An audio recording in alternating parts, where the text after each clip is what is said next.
Welcome to the Flat Earth Debate Uncut and After Show.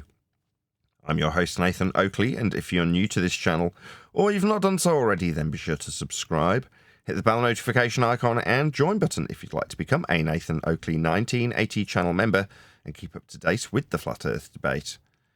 If you would like to support the channel, there is a super chat that runs alongside each of these shows while they premiere, and there's also a coffee, Patreon, crypto and thanks button in the info box below the video. Speaking of Patreons, I'm going to do a quick shout out to all of you who do support me on Patreon. So, a massive shout of thanks and appreciation to Smith Tool and Purchase, Level Plain Poem, Amish, Vitali Z, Colton James, BG, Survive the Spin, FE Patriot, On the Level, Thomas van der Zander, Gary Hughes, Measured Flat, Chris Wouters, Sea Level Cultist, Mitch Kennedy, Rod, The Name's Burley, Todd Wazzle, Jason Hornsby, Christoph Fournier, Flat Earth Travolta, J Mel's 24, Unimento, M Iron 26, Endless, Golden McKiernan, Retro Bill, Michael Kahn, John Kays, Patrick Gunnels, Banter, Mel B Styles, Hairy Blade, Mobile Max 777, Rob W, Del West Watson, Unbelievable Productions, Blue Ridge Ranger, Abraham Ahmed, Skeptic 936, Texas Mike, Chow Yun Cat, David Wayne Foster, and Dank. So another massive thank you to all of you for supporting me on Patreon. Now I will hand across to whoever is in G+ and the Earth Awakenings Discord server, so you can enjoy their dulcet tones while I set up for today's live show.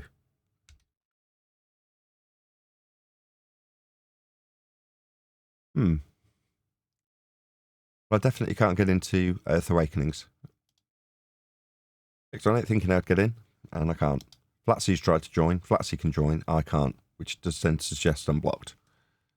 Okie dokie then. I guess we'll go to FED, having introduced it as Earth Awakenings, not Earth Awakenings. Flat Earth Debate Discord server. Rude of them. Somebody doesn't like me there, clearly. You know, it doesn't matter if they don't like you. The fact that they would ban you is just very telling. Like, I don't care. You know, they don't have to like you. They can just, have you there like they have. I went and checked. Those anti-flat earthers there. Like, it's so silly. My understanding is Geo is the owner, right? Geo's the owner of that server. I went in and said, am I welcome? He said, yes. Now comes the time that I go, okay, well, today let's toddle along to Earth Awakenings. Right? No. You're like, oh, okay, why did I bother going in speaking to the server operator, make sure everything was cool for me to go there, only to go there and then find that I'm not allowed to go there? What a crock of shit. When did this happen? I think I just introduced the show with the intention to go to Earth Awakenings, and I'm like, why can't I get into these rooms? Flatsy joins, and I'm like, can you go and join? And she's like, yeah, I can join. It's like, okay, well, they've obviously got me blocked then. Well, some nuance. It may not necessarily be Geo. It could be one of the, people he's delegated some power to. So in that instance, it may not necessarily be him that owns the server. No, that's okay. That tells me all I need to know. If that is the case, then nobody respects the server owner. Because the server owner's cleared it with me personally, hasn't he? But what that server owner, I don't respect what he wants. I want to ban this person. Okay? Well, I don't want to hang around that server. Okay, you don't respect the owner, so, you guys, good for you. Do what you like. You're all on a power trip. I went and checked with the server owner if it was cool for me to be there. It was, according to him. But just not according to his minions, who have more control than he does. Okay, that's all I need to know.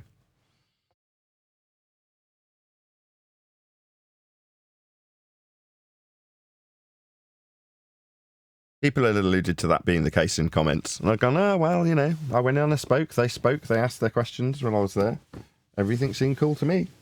They're like, well, that's not the impression I got after the fact when you weren't there. And I'm like, well, I wasn't there, and fine, it just seems like you're telling tales, so I'm just gonna ignore it. And then you're like, well, oh, okay. I did express in the live chat that Geo has told you personally that you're welcome there, but someone else has you banned, or someone has you banned. Don't worry about it. So whether it's Geo or not, somebody's going to have to own up to banning you. No, they don't have to do anything. Don't worry about it. Honestly. That's true. Okay, Don't but listen I to him, did want to Flatsy. put You that go right sentiment ahead out and you there. get the guy who did it, Flatsy. Nah, I don't care. Don't worry about it. It's not a concern. Don't worry about it. For the meantime, I haven't severed ties with politics. I still go into politics on a Friday and have maintained that consistency with them so that we're like part of the furniture. Good. That relationship will be maintained. Now, I'm not saying that that will be relinquished upon finding other servers to toddle along to. It's a Monday, isn't it? Right? It's not Friday. Now, fine. That's okay. Earth Awakenings don't want us there. Now, I don't care if it's some subservient guy that's going to go, oh, right, yeah, well, we actually sorted him that. And I don't care. You know, I've got a show to run. My purpose in being here is to communicate the greater good of Flat Earth, what it is to be on a flat Earth. That's it.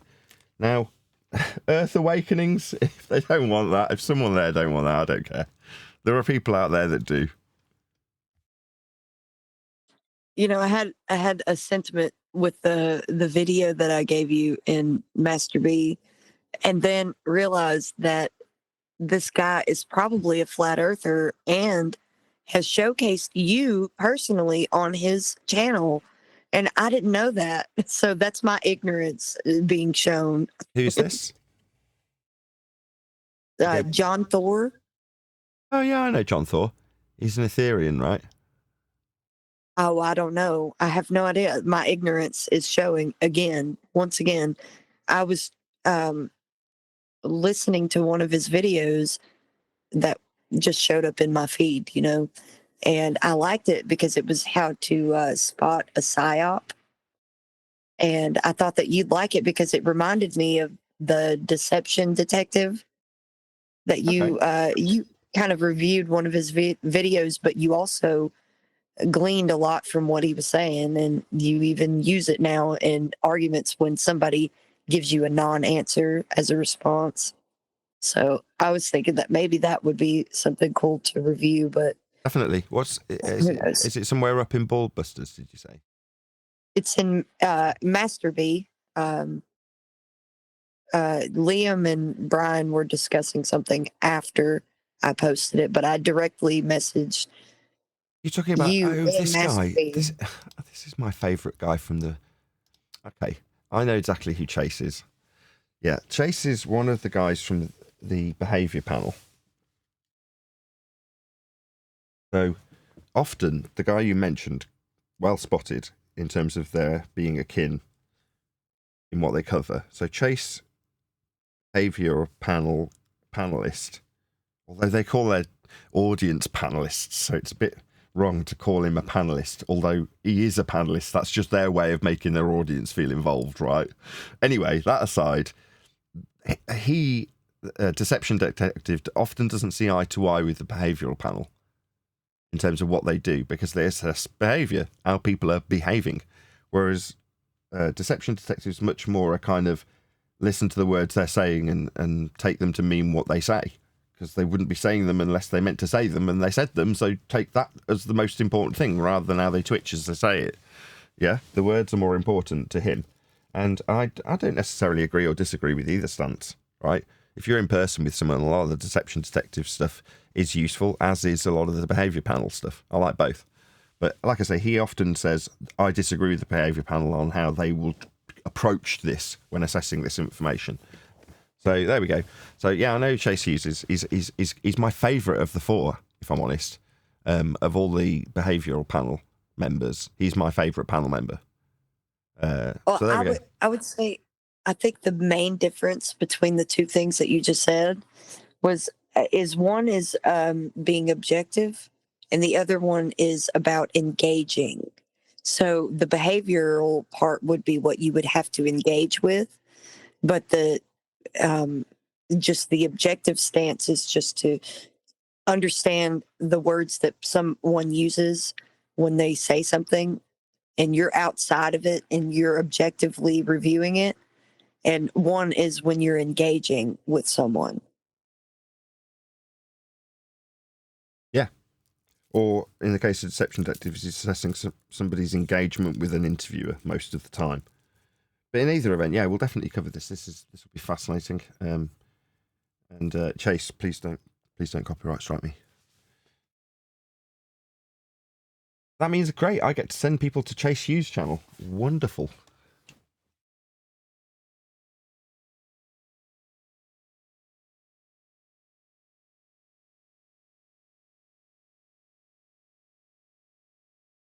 This guy's a full-on, from memory, they do their intro every time, so I should remember his resume because it's given at the start of each of the behavioural panel shows.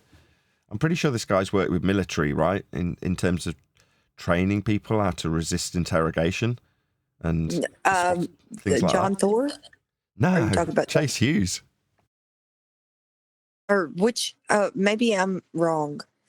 Chase Hughes. Yes, Chase Hughes. He said that he is trained. He's 20 years in military service training in psychological operations.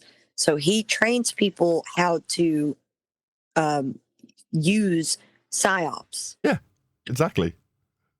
Yeah, exactly right. Perfect. Now, it's interesting that we should be covering this on today's show, right? Because there's been a bit of a, I don't know how I should phrase this, disagreement in terms of how my book should get written. Now, originally, the way it's been written, that is to say, there's in existence a book, and I'm speaking like you don't know this because I'm recording Flatsy, so this is for the audience's benefit. You've been there on occasion, right? And will be requested to be there soon. And the original book was written in a more light-hearted way, let's just say. And some of the things that I have talked about over the course of being a YouTuber, including things like psyops, psychological operations, and predictive programming, things like that, that are a lot more conspiratorial, are included in the draft that we're working on, right? So it comes to a bit where most of the book's been turned from that into, yes, it still flows, but it's more of a reference book now. In fact, that's part of the title, or will become part of the title, the Ultimate Flat Earth Reference Book. Well, that means that when you get to bits like this, when you're talking about how people have come to be in a position of fear because of some of the aspects of heliocentrism, specifically Thea, right? So Thea smashes into Earth at a glancing blow. And when you see a picture of Thea, in my mind, that is quite unnerving to the uninitiated because you're seeing a global destruction event. And I've got quotes from Armageddon where the Harry Truman character's talking about global level events, a world killer, right? It's all quoted up. And we're reading through it, and even I'm going, this isn't really in tone with the book anymore. You know what I mean? It's nice, it's good. And even Adam's going, I don't disagree with any of this, right? It's all accurate. As on a conspiratorial tip it is. It's all accurate. In other words, there's nothing to contest here. It just doesn't really go with the vibe of the book, right? All roads lead to a flat earth. It's very much a flat earth related book.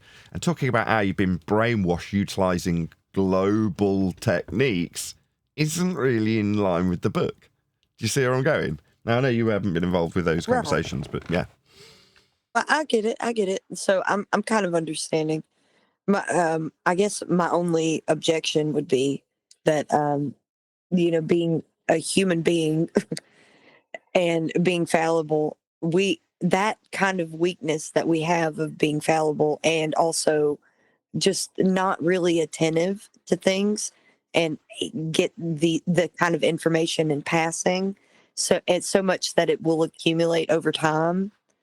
That is objectively something that would need to be considered and addressed at some point. And it sounds conspiratorial, but these weaknesses that we have because we don't pay attention to a lot of things and they accumulate over time. And even like, I guess they would somehow give us some sort of worldview that we didn't even initially seek to have, but it just will compound over time. I think that it is important to address those things because that is what we are bombarded with on a daily basis, especially when it comes to like the globe and outer space and all that stuff. Repetition over time will lead people to just naturally uh, like just go back to that as a default. Well, you will be asked in sincerity, or in earnest, I should say.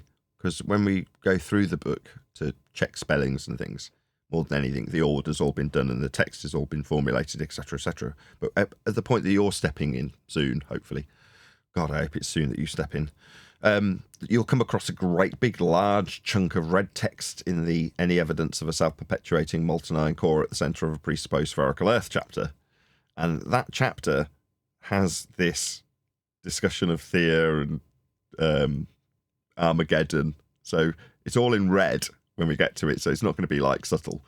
And you will be asked, well, should we keep this or shouldn't we? And you'll you'll probably get the casting vote by the sounds of things, Splatzy, just so you know. Okay. Well, I like it when it's highlighted that a lot of the times the tactics are used against us with fear, obligation, and guilt.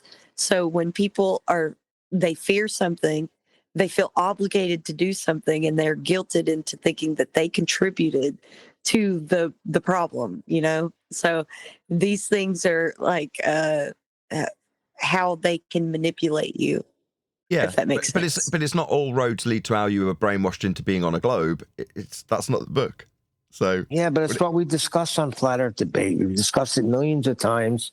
People are going to be reading the book. I think it needs to stay in there. But like I say, it's about 50-50, Flatsy. So when you come to reading it and you're like, do we check the spelling on a day's worth of work? Because that's all it boils down to. It's like maybe 2.5 paragraphs. It's maybe a day's worth of work that's already been done to get it to the point where it's just ready to have spell checker, human-based spell checker doing right? Well, or you can go axe to the lot and it'll just be gone.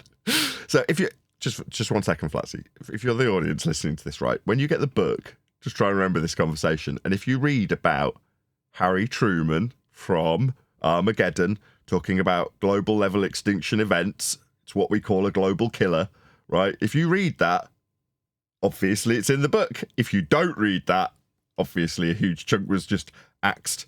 And it won't be the first. There's been huge chunks and swathes of stuff that have been completely axed and completely rewritten and ended up being double the length, triple the length of the original chapter. Now, this won't get rewritten. It's just one of those, it either stays or it doesn't. It's either, no, just get rid of it. And then it just goes, never to be read. So I like how you can gauge whether or not I'm going to accept it or not accept it as something valid or important. It is important. I mean, it is important. I think it is because people's it just needs to have that nuance in there that will engage with whoever's reading the book, so that they know that it's not something that's just like so immediate. It's more over time. It's a compounding thing, like a compounding factor that plays on how someone will develop a worldview, and everyone can develop a worldview slightly different because of it, Yeah, but the book is about your worldview when investigated, leading to flat Earth measurements. So each chapter, while it has got an air of Narnian descriptions within the book, that's an overarching theme. But why you're brainwashed into being on a globe currently may not be relevant in 100 years. They might say, well, who cares? Well, I do, because this book might very well serve its purposes in 100 years from now. Again, when I've been saying this will be the best flat Earth reference book to date, I stand by that more so now than ever, getting closer and closer to its publication, which is to say, I say this to my wife, this book isn't just what it started out to be, just a relatively short-term way of me getting a bit more money and not being absolutely piss poor constantly, because I've got an extra revenue stream from a book. That'd be nice, not being poor. Now it's turned into, okay, it's been delayed, but as a consequence of it being turned into the best available publication on this subject to date, and it will remain so because it's so factually based. Yes, there's certain way about the book's presentation. It's mine, and I want it to be that way no matter what. But there's a point that you step over that you go, how is this relevant? If everybody suddenly thinks that they're in a contained concave system with all the stars in the center, just to contrast it in a complete polar way, because the brainwashing system changes 100 years from now, right? None of it will have any relevance. It'll seem outdated quickly for certain paragraphs that make sense to our journey personally and the audience's journey watching that will be buying the book today, but not the guy who buys that book 50 years from now, potentially. I don't know. I'm not predicting the future, but I'm saying any chance of that being the case, I want to hack it out of the book. Does that make sense? Yes, I mean, I understand like the reason that this is so important. Um, that you have this objective view, not just a view, but objectively giving this side of the argument precisely. This isn't something that's being done because we get the straw man of like a disc in space or something like that. Like we don't actually have our side of the argument out there being accurately portrayed. Yeah, so it needs to be portrayed accurately by someone, especially now, because think people will revert back to like Robotham or something. This exactly. That's what I was thinking. Yeah. That's what I had in mind. Exactly that. Yeah, our side of the argument needs to be accurately portrayed, and that's really the reason why I tell people that we're out here on, say, 24/7 Flat Earth Discord. We're there 24/7. The reason why we're there 24/7 is because people are constantly coming in and mischaracterizing our position, and we want to put our position, the correct position, out there for people to have at their fingertips. But it's not necessarily at their fingertips on just Discord, and that's why they broadcast it on YouTube 24/7, but and Rumble 24/7, but it's still not something that people can just easily come across. And the more documentation of our position that's out there, so YouTube 24/7 Flat Earth Discord, FED Discord, a book, like all of these, the more and more that we can put out there, the better. Yeah, and knowing the scrutiny that Danny Faulkner especially has suffered with his book from flat earthers, right? I would hope that we would suffer the same scrutiny. Now, I say hope because now that we've put all the work in, you're like, you're going to have a hard job to find any flaws in this. So, knock yourselves out. Just the information needs to be always available for anyone who's inquiring about the subject. And the fact that you would have a book, you would have a place to go and actively talk to people 24/7. Like, it doesn't matter what time of day. Yeah, this is the whole point. Like, having this stuff being out there for people to access and get the correct position instead of thinking of what's being propagandized as our position, which is just totally false and incorrect. And that's why we're like the fact checkers of our own position. A lot of people seem really enthusiastic about getting the book. Now, initially, it's just book readers. When you're like, I'm going to be writing a book, and people are like, I like reading books. Let me know when it's out. The more it's been talked about and the more we've discussed the work that's been put into it, the more people are keen to I want to get this book and I want to give it to someone else. I want to give this book to this person. You're like, okay. So there's obviously more power to having a book available than meets the eye based on the level of enthusiasm from the audience.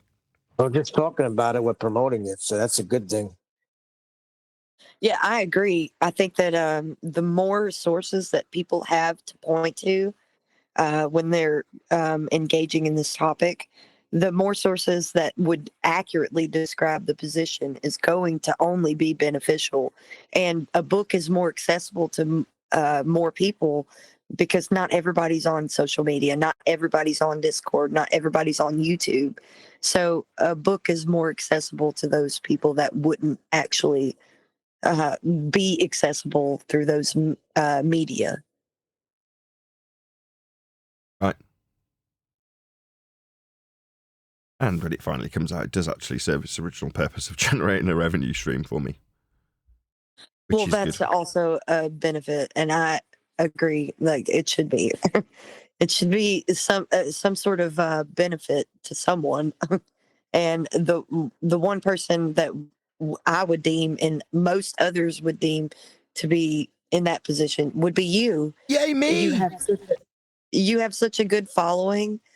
You have people that, even if they just passively listen to you and don't engage, like, you have a lot of people just listening to you, whether or not they're in the chat or whatever, So that's a big deal. Speaking of which, I think YouTube Studio gave me a new stat. It might not be a new stat, but the way they're presenting it on the thing I look at daily when I look at my YouTube stats, it has now changed, and they've given us a community spotlight, right? And what this basically does is it gives you a weekly highlight of the most engaged audience members, including your top commenters. So it tells me who's really engaging with the chat, i.e. who's leaving the most comments, who's the most engaged. I looked at one of them and it said, this person received the most hearts from you. In other words, I've put next to the comment, you can put a little heart as the YouTuber next to the commenter. Well, one of them, it said this person's had the most. Was it this one? Yeah, this one. So Johnny Charlton, top commenter, received the highest number of hearts from Nathan Oakley 1980. In other words, he hasn't left the most comments, but he's left the most pertinent comments that I've liked the most, as on my channel. To give another example, how's everyone? This doesn't tell me why is. It's just left a lot of comments. This one's 100+ comments on the channel. Mucky Two Shoes, formerly Helen DeGeneres. So again, just a lot of comments from that particular commenter. Or Uncool Ben, the same thing, just well over 100 comments, and lots of them received hearts from me as well. So it's just lining up who's the most engaged with the channel, and it's nice to be able to shout these people out, right? So Chief Brody, there's a guy that's just called Flat Earth, and the other two I mentioned. I get notified that they're the most engaged audience members. So I shout out, obviously, Patreons on the beginning of this show, the Uncut show. I'll shout out super chatters as and when they come in, but it's nice to show the people who are spending their time on the show in terms of their engagement with it. It's really nice to be able to see that, because it's that cost, right? Time's just as valuable. So to see that someone spent a lot of their time on my channel, that's touching and nice to be able to recognise. Thank you, YouTube, for that stat. I really like an extra stat that I can see easily that's useful. What's funny is I can gauge how your status is different from mine on YouTube, because everybody gets a heart emoji, like the heart. I heart everybody's comment, even if it's like someone critiquing me in a bad manner, I guess. So if somebody's like, "Oh, this song sucks," I still heart their comment, because I heart everybody's comment because they're engaging. No, that's fair enough. I know several smaller YouTubers that do a similar thing. John LeBon does a similar sort of thing, right? So if people are engaging with his YouTube content at all, he'll normally give a primary comment a heart. If you respond to someone else's comment, he won't normally engage with you, but if you leave a primary comment, you'll get a heart. Now, I don't do that. I get thousands of comments, so I have to actually like it. I do read them, just about keep on top of them. If I literally do them daily, I can just about keep on top of the comments. Oh yeah, well, it's no problem for me to keep on top of mine. They're so few and far between. It's so funny, but I do like it when people engage, even if they give me like a critique that's in more of the negative area. So I will accept all critique. But this is my talent. Like, my talent is playing music for people, and playing guitar and singing. So and you're also watching me progress over the years, because a lot of those videos are from way back when I was first starting out playing guitar. So I wasn't necessarily that good, but it was good enough to pass as, you sing well enough, and so your guitar playing is pretty good. And now, like, I can I need to I put can more. sing well. I can put more content on there. I sing a lot better now too, because I found my niche. But my guitar playing has improved significantly. Like, I can do a lot more and like just What's your I don't What's your even know channel the name? right word for it, What's the but channel name? my channel name, Yes. Kim Hopkins. KIM space HOPKINS. Correct. That's it. That's the one. Fine. Thank you. Very good to be here. How is everyone? I is good. I is well. Tried to go into the Earth Awakenings Discord server, having checked with the server owner. I think that's Geo, unless I'm very much mistaken, that we were all cool to be there. And then, upon trying, I didn't manage to get in. So either one of their overzealous mods has blocked me, or I've got a technical issue. Now, given that I asked Flatsy to check if she could get in without any issue, and she did, I'm pretty sure that there's an overzealot mod that's banned me. Not that I'm too concerned. If that's going to be the kind of faff that we get, then I just give up on Earth Awakenings. Unfortunate. Worth double checking, but nevertheless. I did tell you, and it was probably the guy that has passed that remark when SC Montreal was saying it's no problem, you can come in any time, and somebody in the background was saying, oh, he shits all over us and just let him in. Something to that effect. It was probably him. Well, you're just speculating. In any event, I mean, we'll tour Discord as much as needs be to spread the word of flat Earth measurements. There's going to be an opening in terms of my overall desire to go out on the road and promote myself in the form of a book that's coming out soon. Let me just clear my throat. That's going to be finished imminently, right? We're getting to the end of the last chapter that's being re-edited for the fourth time, or fourth draft, if you want to call it that. If there's any minor changes, I don't know if you'd call that a fifth draft when we go through it for the final time, Flatsy. What would you call that? It's not a draft when you're just changing spellings and stuff, is it? Well, I would say that it's more like stages. So your draft would be like something to be reviewed. So it would be like something complete and formalized to be reviewed instead of actively going over whatever draft you already have finalized. Fine. So there's been 4 drafts, from the transcription to the writing down of that transcription through to a book that's been revised by myself and 10th that's then ready for publication. I would call that 3 drafts. And then the process of going through now, changing that ready to be published book in all earnest to a completely different book that's more of a flat Earth reference book, I'd call that the 4th draft. By the way, there's nothing wrong with having a bunch of drafts to be reviewed before publication. Actually, I think that it's more admirable to have more drafts before publication. It's just not as good on the wallet. Wow, it's just not as good on the wallet. I'd have had a year's worth of book sales to keep me from being poor. Not that I'm poor, yeah, right? But it would have never been recommended to other people. Now you got a book that people are going to read and be like, hey, you got to get this book. Oh, absolutely. So because you spent more time on it, it's going to sell more. No, I absolutely agree. Well, it's not just, it's gone beyond that now. I said this in the pre-show, I'll say it again to the live audience. When discussing this with my wife, I explained the importance of what we're currently doing, having worked through it for a full year. The original couple of drafts took a couple of months. The 3rd draft, to get it to the point where it was ready for publication, that's to say, essentially, my publisher rewrote what 10th and myself had done after drafting it in a dictatorial format. That's me saying it and someone writing it down, and then having that turned into a book, and then having it rewritten by a publisher. That's 3, right? Unless someone says, no, that's just 1. Fine. In which case, whatever. The point is that from that, I was just asking people to read it. I was like, have a read of this book. I'll start getting in touch with others. And I did. So if you were one of the people like Patricia Steer or Bro Sanchez or the guys from Killer Priest, there's a few people that I dropped a line, Mark, that I said, look, I'll be getting in touch with you because I want to tell you about this book that's just about to come out.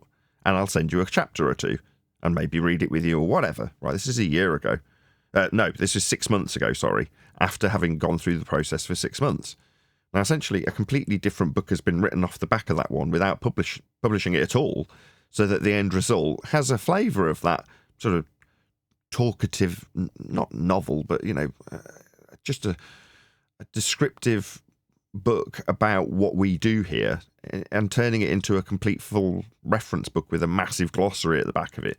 Like, the glossary is going to be a third of the book. Just the reference section will be huge. That's another job we do actually have to do. We've only done 50% of that. But as we go through the book, we'll be referencing everything so you can see the original places that we got all of these quotes and citations from, and they are plentiful. And, you know, in the right places with relevance, and they've been picked carefully. Again, something that's been a huge amount of work to do. So originally there is citations in the third draft, if you want to call it that. And they just weren't of a high enough standard when put under critique from people like Adam and Quantum Eraser and Brian and even Neil. You know, the standard has been dictated to me. This is not good enough. This needs to be of a higher standard. And fortunately, the people who are saying this aren't just dicks going, well, you must adhere to this standard that I'm telling you must adhere to. It's more like Adam going, this isn't of a high enough standard. Let's see what else is out there. Can anybody else see what else they can find while I have a hunt for it, for example? And then we come up with something from MIT and go, this is better. Or from Carl Sagan, and you go, this is better. Let's use Carl Sagan. Or whatever it is we found during that process. But it all just takes time. But it's time that the reader doesn't have to engage in beyond actually reading the words off the page. But that process has taken a year. So, end result, bloody good book. You know, I can always appreciate someone who will publish a book and then also publish all of their sources and terms. Like, I love that. The first book that I ever read that was like that was William Cooper's book, Behold a Pale Horse. He had all of his sources in the back, and he would reference those sources. And I appreciate that. That means you've done all of the work and research. Yeah, it will have a lexicon as well. So in the back of the book, there's already a decent glossary. That's already, to be honest, if we left it as is, it would be perfectly sufficient. It's just, it needs every single citation to have its repeated citation in quotes, along with where the reference comes from. In other words, for every single thing, it has to be tallied perfectly for that glossary to be publishable. Now, that kind of goes without saying. You'd expect that if you've got a glossary and you're citing things left and right, which I absolutely am, that they're all in the line, and they will be. But what I also want is a lexicon, which we've started on, which you'll be, again, very helpful for, and it sounds like you're enthusiastic to have that, which is to say there's certain terminology that we use that has to be referenced also. Like, it's kind of like an internal glossary in a way. It's like when we use terms like Muppet Vision or whatever. I'm not saying that will be in the book. It probably won't be. But if we did, that would have to be referenced in the lexicon. So you know what we're talking about, how we're using these words. Well, a better example would be like Glober. Someone who believes that they live on a globe in the vacuum of space. So What about Baltard? We won't or use that. Baltar. Well, we won't Same use thing. that. Well, that's the thing that Flatsy's going to be doing primarily. So as we go down and we get to terminology that's QE's insisted on putting in, like spinning ball, space monkey religion, I'll be adapting that back to normal English that people can read for time immemorial and forever and understand what it bloody means. And if they don't, it gets referenced down below. You know, if we call it a glurf instead of the spinning ball, space monkey religion. Yeah, you could always use an asterisk at like either the header or the some way of format where you can be outside of the boundary of the text with an asterisk beside like the word, and then the asterisk will refer you to such and such in the glossary, or in the back. Or just have it listed after the fact. So to a degree, yes, I've already accepted the fact that it's more of a reference style book now. Therefore, the patter and timbre of the writing style for it to be interesting when it comes to an anecdote is less important than having all of your ducks in a row when it comes to the glossary, and all of the references being of a really high standard, and the citations that we're actually using from whatever reference Adam's gone and got that betters what was already there. You know, the citation itself, what's in quotes in the book, is of a higher standard, but it doesn't necessarily mean that it has to have a whole string of asterisks next to it, so that at the bottom of that particular chapter you can see each one. It's just, if we use the word globehead at some point in the back of the book, it needs to have that explained, I think, rather than explaining it on the fly, which we do a lot of anyway. You'll see when you're going through it, what a lot of what's been added from Quantum Eraser and Adam is along that sort of style, where we are explaining the terminologies as we go. Well, you may find that might not be necessary if you're going to go the route of explaining it in the back of the book. So it would give you well, it just depends. However it's done, I mean, I'm not going to, this is just kind of objectively outside of even reviewing it with you guys the couple of times that I have.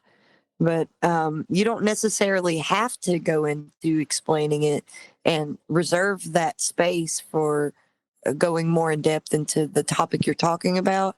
Well, speaking of which, letting it be something that you can reference in the back of the book. Well, speaking of which, there's certain mathematics that Adam's currently doing literally as we speak, although he's probably not. He's probably dispensing pharmaceuticals to people, because that's what he actually does as a day job, but you know what I mean. At some point, when I say as we speak, he's working on the maths for one of the chapters, which is the distance to the sun chapter, where there's certain mathematics. I couldn't even tell you what they are, because frankly I just hear white noise when this subject gets discussed. So Adam's propensity to want the right mathematics there is something that he has suggested that he will then do, and he's off his own back doing that as we speak, in a term of phrase. Anyway, that is the last bit of the chapters that have been re-edited into the new book format, from a book that was called Housekeeping to a book that's now called All Roads Lead to a Flat Earth. Well, the newer book has got that single chapter with that one additional bit of maths to do. The history that we needed, Brian has given us, and that's now been inserted into the book, which means that all of those chapters are essentially done once Adam inserts those maths. Then there's a chapter that can be written from scratch. In other words, there's nothing to adapt. There's nothing to be working within the confines from an old chapter on flights that has literally come to pass since the book was originally written, which gives you an idea of the timeline, right? We've had a new housekeeping question. Any evidence you can have pitch data on a globe? Well, that in many ways needs to be a housekeeping question, because it is now, but also be part of a chapter of the book, because it's, it's housekeeping at the point of publication. So we've got to write that chapter, but it will be quite easy in the respect that there's nothing else to, I haven't already written it and then had 10th and I turn it into a book, and then a publisher turn it into a book, and then QE come along and turn that into a different book. It's not been like that. So that's just going to be a fresh chapter to be written. But once that's done, to you, Flatsy, it's going through, developing the lexicon, checking the spelling. It's just the stuff that you like doing. Yes, I do. And I know this is a bit off topic, but still relevant to what you're saying. For the engagement of the reader, especially if it's somebody that isn't privy to your content necessarily, it's a lot of information to process, and to give the reader a task of going back into the back of the book and referencing something to understand it better, and using that task as a way of also digesting the information before they continue reading is really important. So it's giving someone a task and making them actively engage with what they're reading is super important for the reader to continue the book. So they'll continue reading instead of, I stopped at chapter 1. I haven't read past that. It's been a couple of months. I mean to go back and read it. You know what I mean? Like, you don't want that to be something that your reader will do. So if you give them some active engagement where they have to have a task of going back and forth, maybe from no. I see what you're saying. You're saying if it is just a reference book. No. Au contraire. So because it's had its origins in me essentially dictating the story of flat Earth debate and what is to be flat earther in this subject on this channel, if you will. That's quite chatty. How it started. The foundations of this book writing process have been from that perspective. Me talking to you like it's me talking to you now, Flatsy. So in that respect, those are the foundations. As a consequence of that, it is going to be a reference book, but it does have that structure as the basis for it. The skeleton for the book still remains in terms of it's me discussing our process and journey through housekeeping. So it does very much still have kind of a book beginning, middle, and end with a structure about what's going to be told to you, the process of coming up with housekeeping questions. But within that structure, it's heavy going. It's just, for anybody who's like, oh, great, I can't wait to read this. It'll be a bedtime story. No. There are parts where we've read through it and gone, even as the author, I'm going, this is pretty heavy going. If I was reading this, I'd have to read this 2 or 3 times to get it. And everyone around me's gone, yes, that's correct. And I've gone, yes, that's correct. And then we kind of just move on and accept the fact that there are, especially the Coriolis chapter, right? There's going to, I just pre-warn you, you'll get there and start reading through it. And if it does make you put the book down, I won't blame you. I'll be like, yeah, it was heavy going writing it. It'll be heavy going reading it. It's the most convoluted gaggle screw of a subject to debate. It's very difficult to learn it. And condensing it into a digestible, chapter isn't easy. So therefore, the fact that it's quite heavy going as a reader when you're going through it, I'm aware of that. There's nothing I can do about that with Coriolis. Literally nothing. So there's going to be stuff that's hard going, but this isn't a lightweight subject. The demolishment of an entire world paradigm and the demonstration of its flat earth origins, that's not a simple task to summarize in one book. And frankly, I think what we actually achieved is quite amazing because it does have those aspects of sort of it being personalized towards the reader. There's certain points that we paused whilst editing it and going, no, we need to change this phraseology so it speaks to the reader and makes it feel like it's them that's engaging in this in terms of how we phrase this sentence. So it has been carefully thought about in terms of how it will be taken. But there's certain stuff in it, you can't make it simple. You just can't. Coriolis, right, is simple. A turning reference frame with you sat on it, looking at something that's travelling straight but looks like it curves because you're on a roundabout. It's really simple. Now, excuse me, to take that simple concept and turn it into a world that's turning based on stars that are perceived to be moving. Only perceived to be because it's the ground that's really moving, but we don't see any effects. Because the Earth is also dragging the air along with it, and it's only a mild... There's so much crap to wade through in that subject. You can't make that simple. Coriolis effect as a thing is simple. Ascribing it to the Earth isn't. Unpacking it in terms of how it doesn't work and how they will rebut you, the globetards, on how you say it doesn't function that way is also complicated. All that takes a long time. It's not going to be an easy read. Neither's the Gravity chapter. That's the same. Gravity and Coriolis you'll get to and go, bloody hell, this is a lot to take in. Yeah, it is. But if you can, and you can read it 2 or 3 times, which is all it would really take, we have still made it into a format that's easy to digest. If you can read through the chapter and you can fog a mirror, you'll understand these concepts. And don't get me wrong, it might take a couple of reads to mentally get the words to focus in your brain without going into a haze. But once you've managed to struggle your way through reading it 3 times, knowing that there's been a whole team of people constructing those words to make it as easy to digest as is humanly possible in a very complicated subject matter, Coriolis, a case in point, then you will be a debating ninja at the end of that process. Old statements. Buy my book. When it's available. Yeah, I get it. And they are very heavy subjects to cover. And I guess my only input would be if there's any way to be more personal, like this one's a tough one, like at the beginning of the chapter, or, just being personal to the reader, like say something to the reader, like this one's a hard one to, swallow, or maybe give them some sort of task. Does that make sense? Like give them a task to maybe do while they're reading it, that they can remember that better if they're able to perform some sort of action along with reading it. It settles in the memory better for them if they have something to associate it with. I can't remember. Well, you'll have to assess that when we're going through it in the final editing stages. But yeah, I hope it engages the audience in a way that keeps them intrigued to find out how these things have progressed through their own history. Now, it's very personal to everybody, so I would hope that the book achieves that end with any reader. But there's going to be an intellect level that you're below that you won't be able to read the bleeding book. It's just simple facts, and I'm not aiming it at preschoolers. So it's not a poem book. It's not a novel. It is heavy going in places. I'm not going to pretend it isn't something that it isn't, but that will be alluded to on the title. It'll be right there on the front cover. It'll be called reference. The words reference book will be there.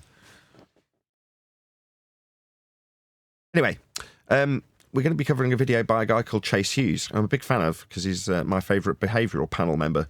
And there's a good chance I've already seen this video, although it has been recommended by Flatsy, who was just talking a moment ago. So if I am familiar with it, I can't remember watching it, but there's a chance that I will be because I am subscribed to the guy, as you can probably see. So I do watch his videos. But just whether or not I've watched this particular one on PsyOps, I don't know. But I have heard Chase Hughes' opinions on this subject many times in the past. Either way, as we're covering this video, although he's a hell of a lot bigger than we are, please let him know at Nathan Oakley 1980 sent me with a polite comment that lets him know that we've covered his video. I'm not entirely sure what we're going to be covering, although we did discuss it briefly in the pre-show. I'm sure the relevance will become crystal clear as soon as we do get into it. Was there any comments from anybody in Discord or on G+ in regards to this video, which is called Once You Know This, every PSYOP becomes obvious. Oh no, it's an abbreviation, isn't it? Psychological operation. So it's not reshouting. Every PSYOP becomes obvious. Yeah, anyway. Chase Hughes. Any comments?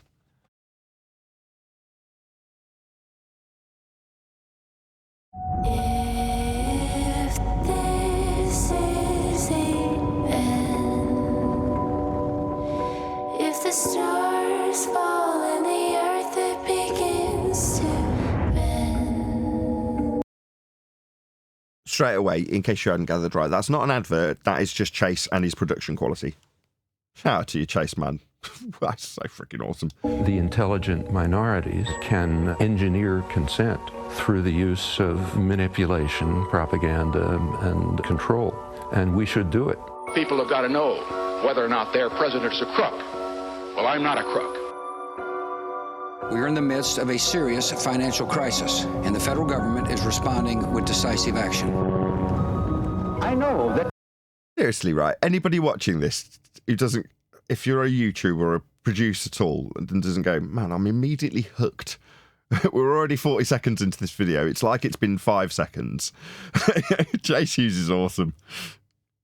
The American people share my deep belief that if a danger exists in the world, it is a danger shared by all. We need to actually double down on the public health measures. You can't look at that television and say, no. As hooked as I am, I'm going to do a quick shout out to, who was it? Somebody just gifted a load of memberships. Flat Earth Travolta, thank you very much indeed for gifting a load of memberships. Really appreciate the support. And as we're already well into the video, I'll do it again. My call to action. Now we've got almost 100 people watching. Although we'll probably make a dent to Chase Hughes, but he's still just a YouTuber. This production quality doesn't mean he doesn't want people coming to his audience to grow his channel, just like I would. So please let Chase Hughes know in the most sincerest of fashion that you are impressed, because I certainly am. But yeah, there's links going by in the YouTube chat if you are watching live, so you can actually click on that as we speak. And I'm not just saying it for my health. Do actually toddle along to Chase Hughes' channel. And I do actually suggest, very rare that I do this when we're responding to videos, that you subscribe to Chase Hughes, as you will benefit from watching his material. Nothing happened on the 6th. We'd like for you to answer the question. Okay, it's very simple to answer. That's why I asked it. It's very simple to. You're a nasty person, I'll tell you. If this is the end. Most people have no awareness of how easily our behavior and even our identity can be completely taken over. But people are waking up. If you're a dad in the UK, you could claim up to a £250,000 tax-free family life. Wowza. I spent 20 years in the U.S. military. I'm a behavior expert. I've trained psyops. I'm the best-selling author in behavioral psychology. I want to show you exactly how to identify what we call engineered reality, or what some people call psyops. Sound familiar?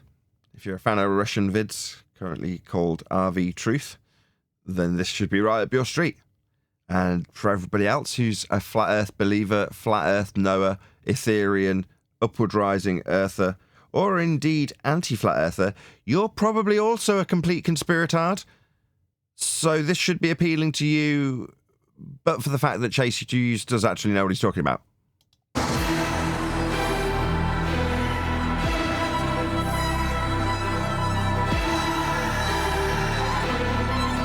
At the end of this, I'm going to give you a tool that's literally going to give you a score out of 100 that shows you how likely something is to be a psyop. Let's do this. So the first thing you need to know is following the FATE model: focus, authority. Okay, I haven't seen this video, but I am well aware of him talking about this. Okay, this is cool. Good choice. Is this the first time you've been made aware of this? Because he's obviously taken something that he's using in principle quite frequently and turned it into a really good video. So good job, as he's got 1.5 million views on it. And this is awesome stuff. Also, shout out to V. Adali, who sends a super chat and says, just going to ask some questions. I saw about the book. Where can I buy it? When is it planned to be coming out? Audiobook, hardcover, picture on cover?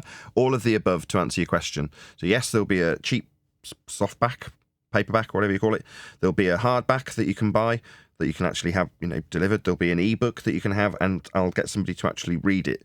That is to say, there'll be an audiobook that you can buy. So all four will be available. Yeah, an ebook, a hard copy, a hardback copy, a paperback copy, and a read audiobook. Is that how you call that? Somebody reading it? Yeah, so we'll have all of those available. When is down to when we actually finish the bleeding thing. There's one chapter left to write. It's been through several drafts, as I was just discussing. I don't know, month Can you give or an two? Approximately a month or two, I would hope. Would you say, Neil? You're involved very heavily as you sit around watching us do it. I was leaning towards more like 4 to 6 months, but if you say a month or two, beautiful. You think it's going to take 4 to 6 months? No. Yes, because the perfectionists you have around you, yes. We'll see. Anyway, I'll be talking about it more and more as I'm getting more and more excited about making it now that it's finally coming to starting to take shape, come to fruition. I was just getting those two things stumbling around. Anyway, let's get back onto Chase Hughes. Far more exciting. Tribe, and emotion. This is what triggers the mammalian part of our brain that makes all of our real decisions. The first part is focus. Psyops always aim to hijack your attention with repetition, shocking visuals of fear-inducing scenarios. Some examples are like 24/7 media coverage of a crisis, or constant repetition of terms like unprecedented.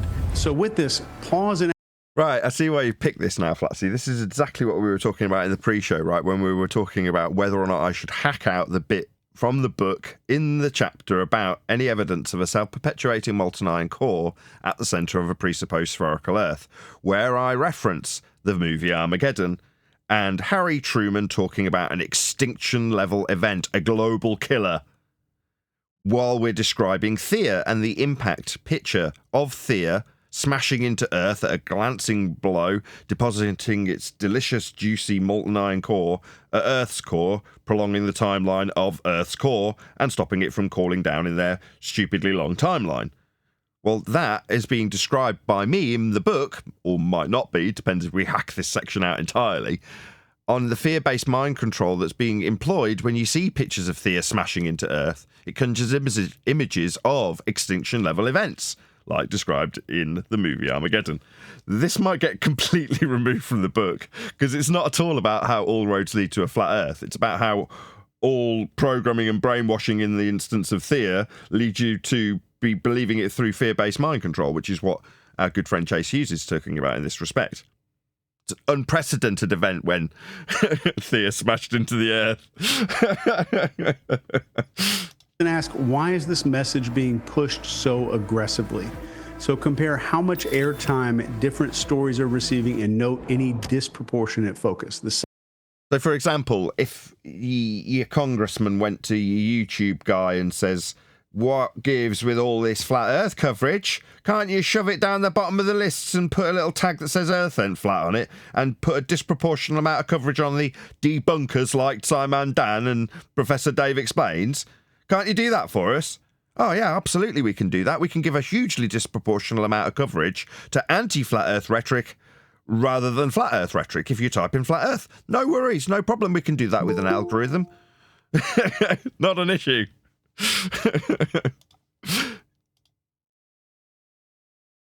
Hey, Chocolate.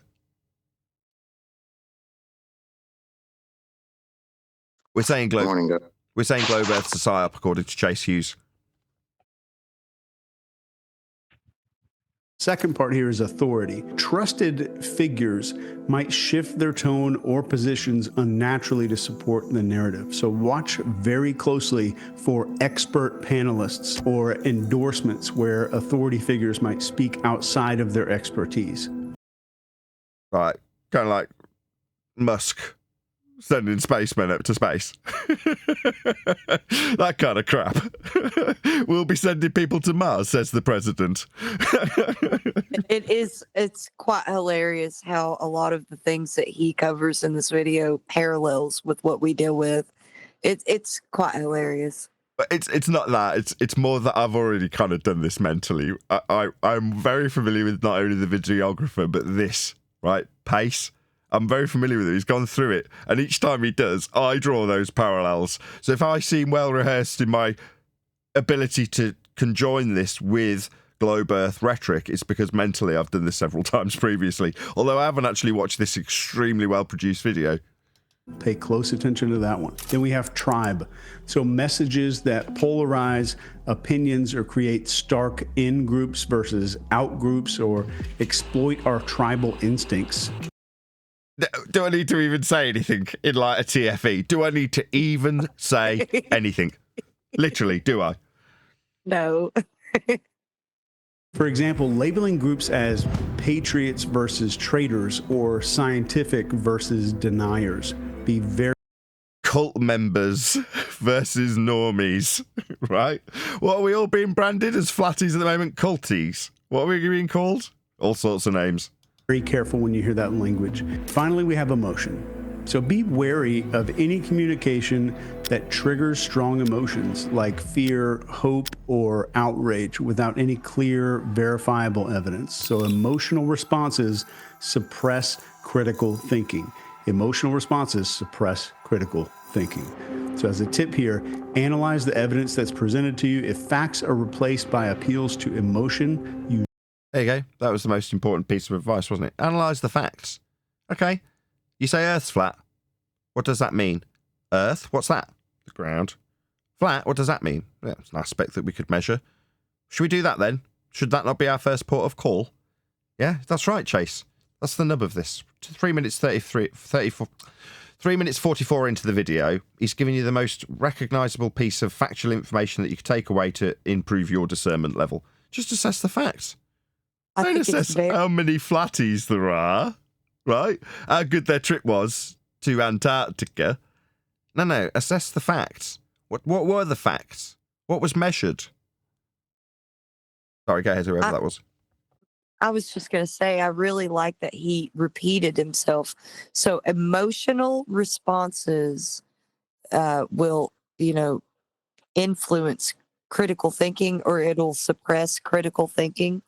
So I think that it's so important that, that's something that also carries through on both sides of the argument.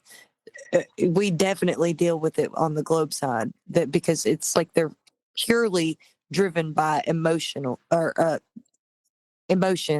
that's very apparent in their position. And we've got to keep ourselves in check as well to not be so emotional in our responses, so that the objectivity is the thing that's got the most focus. Not often I actually get to promote a YouTuber that I really enjoy watching myself personally, but Chase Hughes is definitely amongst them. If you're familiar with him, it's because he's on the behaviour panel. So he's one of the 4 guys on a now million subscribed YouTube channel. So very amusing. I actually happened to watch a short from him this morning. It was a behavioural panel short of Chase Hughes, and he's got each of the behavioural panel were issued with the 100,000 subscriber aluminium plaque that YouTube gives out when you hit 100,000 subscribers. And in this short, this guy Chase Hughes is holding up his 100,000. And he says, I've been keeping track of our subscriber count on the behaviour panel. And he's done it in a black Sharpie. So on this, I mean, if I had one, it'd be the most precious thing on earth to me, right? I'd have it displayed behind me. I'd be very proud if I hit 100,000 subscribers. Obviously, at whatever it is, 26,000 subscribers, that's my aspiration. So I look forward to the day I could have a plaque like his. His is scrubbed out 100,000 in black permanent marker, and underneath it says 200,000. And then underneath that, it's scrubbed out. And the gag being that he's holding it up at the point that they're at 900,000 subscribers, and he's asking the other panel members, where should I put the million? And they're like, oh, just put it straight underneath the big play button. And he's like, right here then. So he writes it on million, exclamation mark, on this plaque. And you're like, it's cool because it's being both, it's paying homage and being extremely disrespectful to this item at the same time, which is just beautiful in terms of humorous effect. And he pulled it off exceptionally well. So Chase, I couldn't have more admiration for the guy. I love the guy. He's great. Wonderful YouTuber. Please go and subscribe to him and let him know that I sent you. So let him know with a polite comment. Definitely don't be sweary or obnoxious because he will destroy you. That Nathan Oakley 1980 sent me with a little @ sign at the beginning. So at Nathan Oakley 1980 sent me, and just leave a polite comment. Say, Nathan was very complimentary of you, obviously likes you, I've subscribed, because I have obviously suggested that you, as the audience of Nathan Oakley 1980, do exactly that and subscribe to Chase Hughes, because he's awesome. Why wouldn't you want to be subscribed to him? You need to be very, very cautious. As an example of this, think about like a news channel repeatedly showing images of empty grocery shelves and panicked shoppers during a food supply scare. Oh yeah, Chase, ulterior motive much? Have you just woken up to something? Very telling. Nathan. Yes. Before you go on, there's people that want to know, how do you become a member? Can you go over that quick, how you become a member to your show? Channel. How you become a member? You wait around for one of the very generous people to gift you a membership. You know, when I was trying to do that, you downplayed me and reprimanded me over and over until I had to buy one. I don't know how to go in there and do it. I don't know, Neil. How did you buy yours? I forgot. I totally forgot I got it, but it took me a long time. You just click on the $sign. And then one of the options is become a member, I'm sure of it. The little buy the super chat. I actually don't know. I've not become a member of anybody ever or gone through that process, Neil. So you kind of put me on the spot here. Maybe somebody in chat can help you. I don't know how to direct people to become a member. What YouTube did about 5 years ago is said, hey, you're eligible to offer people memberships now. Would you like to do so? And I'm like, bloody hell, yes. My ambition at that time was to get to 25,000 subscribers, specifically to be able to offer memberships and be able to have an effective paywall for people who paid extra on YouTube to use, which I knew was available to people with 25,000 plus subscribers, and I didn't. So I really wanted it, right? And it was something I was working up to. So when they offered it to me prematurely at like 19,000 subscribers, I was like over the moon. But what I did was I went through the process that they suggested upon application and approval, which is now you have to make a video that you leave unlisted but publish via a community post to all of your subscribers to tell them that memberships are now available and you can buy them. And that video will have a link to be able to join as a member. So that's what I did. And to be perfectly honest, since then, I haven't given it any other thought. I mean, I could dig out a link to that video pretty promptly if I had to, but that's old now. I don't know if the process has changed.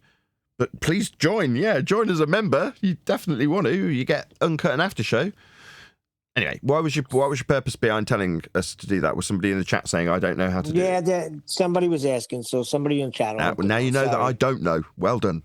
It dominates every broadcast and it pushes people into fear-driven behavior. Next, question novelty. Our brains are wired to focus on sudden or unusual changes because they signal potential threats or opportunities.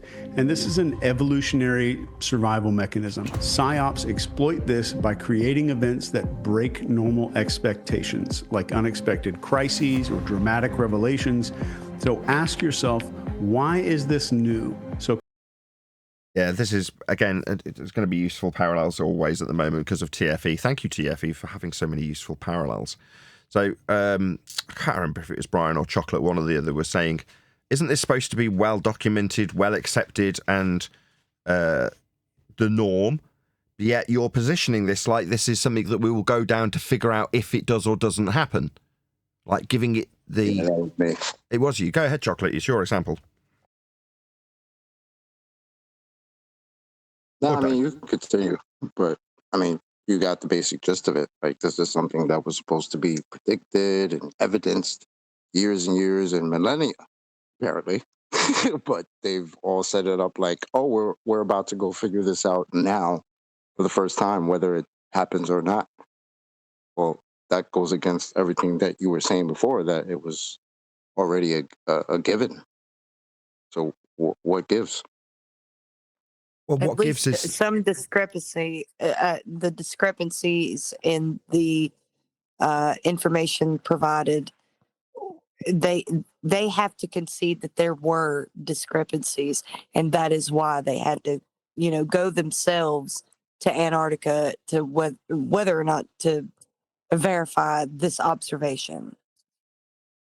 yeah. So the question of why is this new is because this needs confirming because it's controversial. Okay, but that's not what occurred. We had a false dichotomy presented. So consider if the event or somebody's message has been artificially manufactured or timed. Look for patterns like sudden shifts in public opinion, trending hashtags that are unusual, or viral videos that seem very coincidental. So for this one, just picture a new viral video just claims to expose a government cover-up, but it conveniently comes out the exact same day that there's some damaging evidence against some high-ranking official. The timing shifts public focus. Yeah, I don't know if this necessarily relates to us. Thank you to Vlad on 0 Degrees for the super chat. Really appreciate the support. Also, another call to action to the 115, 116 odd people watching in the live chat. I'm not actually suggesting you go to Chase Hughes' channel for my health. I'm doing it for yours. So do actually toddle along to his channel and actually leave him a comment that alludes to the fact that I've sent you there. At Nathan Oakley 1980 sent me. So I'm saying it in sincerity as opposed to just, something for you to listen to while I'm live. Hopefully you will actually click on the link that goes by in the live stream chat as we are speaking, and you do actually toddle along to his channel. You do actually hit the subscribe button, the like button, and leave him a comment. All of this is part of the NCI system I developed for teaching tradecraft and extreme psychological operations. And there's even a gigantic textbook for all of this stuff in the description. Definitely not for everybody, but it's definitely the most comprehensive guide in the world on this stuff. So next item, look for multiple sources. Centralized narratives create an echo chamber, and they silence dissent and they narrow perspectives. For example, if all media outlets present identical talking points, it is a humongous red flag. So if you were searching for this subject and all of them were basically banging the same drum about the same stuff, that would be a gigantic red flag. What a coincidence. If you search for flat Earth, you just get nothing but people telling you how Earth isn't flat and how stupid flat Earthers are. It's like all skewed. I mean, it's not like that's been hidden either. Not that the public would potentially know this, but Congress made decree of YouTube to do that. Like, what are you going to do about all these flat Earth searches coming up on YouTube and that? I will censor them. So it's not like this is hidden in terms of what's happening to this subject, flat Earth. It's like Congress have got involved and told YouTube, do something about it. So actively seek out contrarian or independent voices, even if they challenge. That's the problem. Yeah, Chase, you see, for us, that's the problem. Because for our audience, when they seek out alternative views, that's what they're doing when they're typing that sort of search into the search engine to find flat Earth. So they're watching a globe program that tells them Earth's a sphere and space is real and they can go to violations of natural law, sky vacuums. And they go, oh, no, this seems like a bit thick and fast and a bit psyopy. I'll go and look for the alternative view. And what do they find? Well, when they do that, Chase, they find the anti-flat earthers telling you that flat earthers are stupid. So they've got that bit covered too, Chase. As much as your surface level analysis generally would make sense, sometimes things that are real, like Earth being measured flat, are so egregious to the people punting the lie, the psyop, the globe, that they must censor that second step that you're advising people take. Challenge something that's already in your head. So in reality, an example, during a maybe breaking health crisis, all the major news outlets report on the exact same study, but independent researchers revealed the study was funded by a company selling the solution. So why? Or in the case of Flat Earth, there's a lot of people talking about space and spending money, billions and billions, on going to this area that doesn't exist, called a sky vacuum. And when I go to search out alternative views on that fact, that they say it is in multiple sources, as Chase Hughes suggests, what do you know? You're also told that flat earthers are dumb. That's what you get. That second level falls short. Watch for that group speak. Next is identify cognitive dissonance weapons. Let's talk about how this works. So cognitive dissonance comes up when new information clashes with our identity or our beliefs. So psyops exploit the hell out of this by including micro agreements. Yeah, this has been utilized again. This is the one aspect of TFE that has actually been used against flat earthers, right?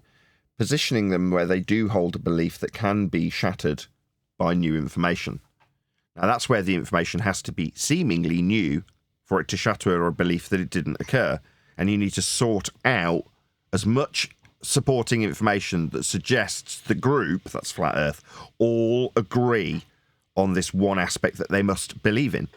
Now, that linchpin for TFE was the azimuthal equidistant projection, forced upon people like Brian, upon communicating with Will Duffy, in that false dichotomy. You must accept this premise of the azimuthal equidistant projection's demise if I'm even going to communicate with you at all or have a conversation with you.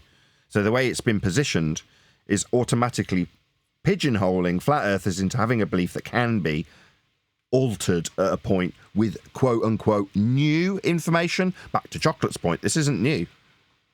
Microagreements are little, small, seemingly harmless concessions to shape your identity. And over time, you're going to unconsciously align your behavior to reduce that internal conflict. And as a weaponization example of this, a psyop might present you as a part of moral or intelligent enlightenment, like only good citizens do XYZ. If you disagree with that, you risk some identity conflict there. So you don't need an expensive solicitor to write you a will. If that's not the globe paradigm to a T, I don't know what is. Being nudged to identify with some other group. So be very careful of any campaigns that are asking for seemingly minor commitments there, like signing petitions, changing your profile picture that evolves into some bigger compliance or demand later. As an example of this, let's say a company launches an ad campaign and they claim real patriots buy local. If you disagree with their product, it feels like rejecting your identity as a patriot. So this pushes you to conform. Be very, very skeptical about those identity statements. Again, it's very hard to challenge anything that he's saying, and it's also easy to bring many, many parallels within our subject, right? Again, it's such an easy recommendation when I tell people to go and subscribe to Chase Hughes. I've done it so many times, people probably get the hint that I like the guy. Yeah, go and subscribe to Chase Hughes if you haven't done so already. Please leave him a polite comment at Nathan Oakley 1980 sent me to allude to the fact that we've sent you on your way to let him know that we want to share the YouTube algorithmic love with him. Who knows, he might make a video about us and do the same for us. Put a link to at Nathan Oakley 1980 in his video when covering flat earthers. Who knows, we would see. Next is looking for those emotional scripts. And what I mean by this is the scripts that were written in our brains by our ancestors. So manipulated narratives trigger instincts like the fear of loss or scarcity, social rejection, or danger. For example, a media story about food shortages might activate survival scripts that cause panic buying and stuff like that. And we have scarcity fear. This is sudden warnings about limited resources like water or medicine. Also sparks that kind of behavior. And then we have tribal rejection. These are threats of being socially outcast, like you're selfish if you don't comply. And those things override logic. That's how Bob used to behave with everybody before he died. Tribal what? What did he call that? Tribal rejection. Yeah, Bob Nodell used to exercise his ability to make you conform with the way he wanted things to be disseminated to his audiences and yours. And if you didn't, it was hell to pay, right? He'd belittle you and shame you. Tribal rejection. Very interesting. Behavior. And then we have tribal rejection.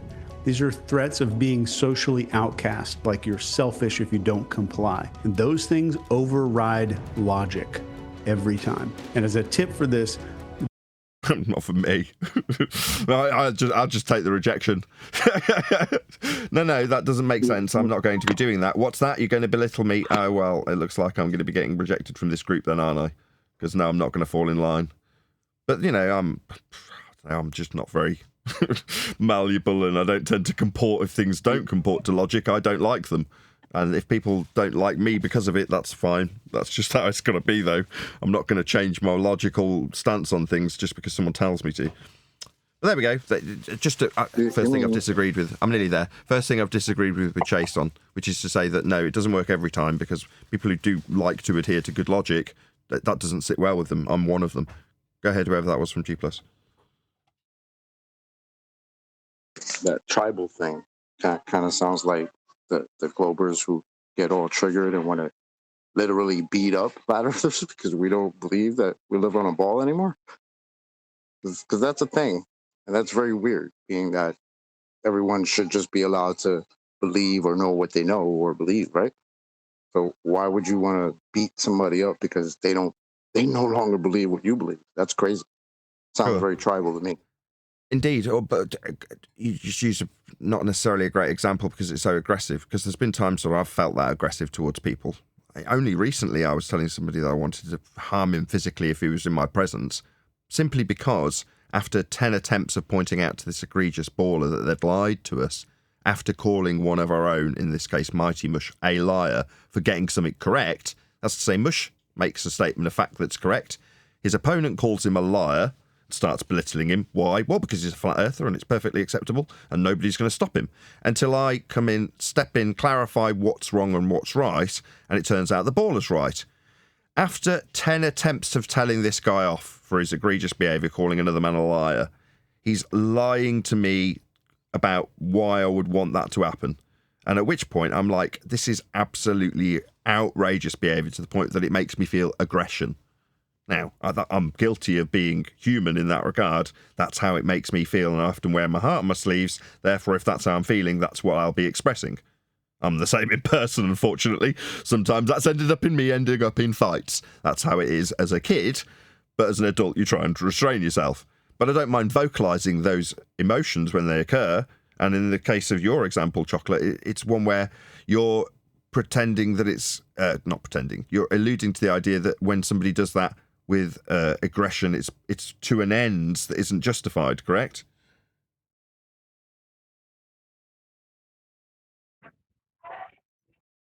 Yeah, why would it be?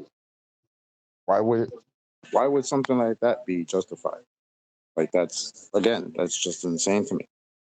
Because people should be allowed to believe what they believe, right? We're the ones who tell Globers, if you want to believe you live on a ball, I mean, that's fine. Just don't tell me that I live on the same ball that you think you live on, because Earth is measured flat. So that doesn't work. But wanting to take someone out or hurt somebody else because of that sounds extremely tribal and very emotional.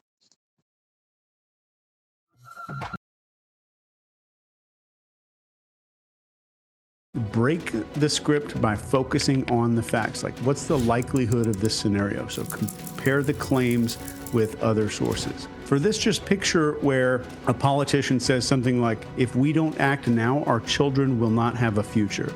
This taps into survival instincts, those ancestor scripts in our head. I've neglected to actually shout out the super chats that I put up on screen, so let's just pop those back on screen and actually shout them out properly. Shout out to Crockett, who says, trust me, bro. And also Jomo, who says, Flat Earth Debate is an educational channel with a high level of grammatical and intellectual, sometimes loosely, facts. Heart shape. You guys, exclamation mark. And that got 9 likes. Thank you, Jomo. Really appreciate the support.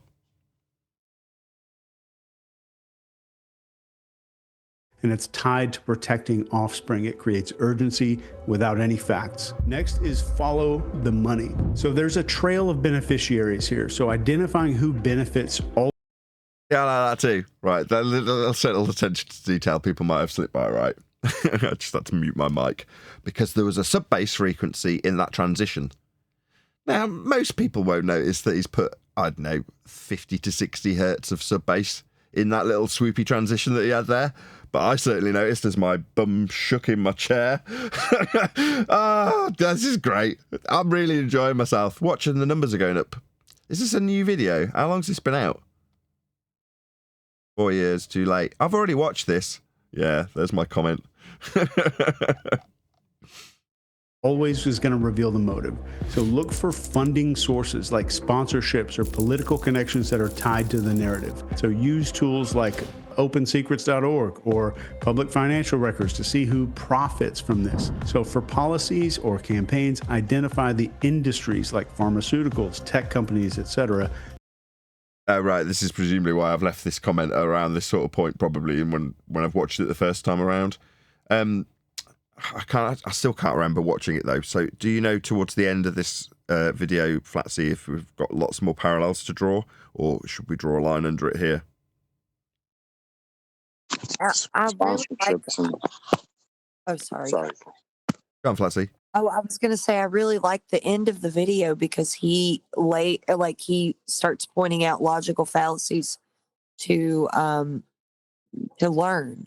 He tells you to keep these in mind and he lays them out for you, and the ones that are more prominent that you'll hear, and tells you to get really familiar with them. So I knew that you'd really like that he did that at the end.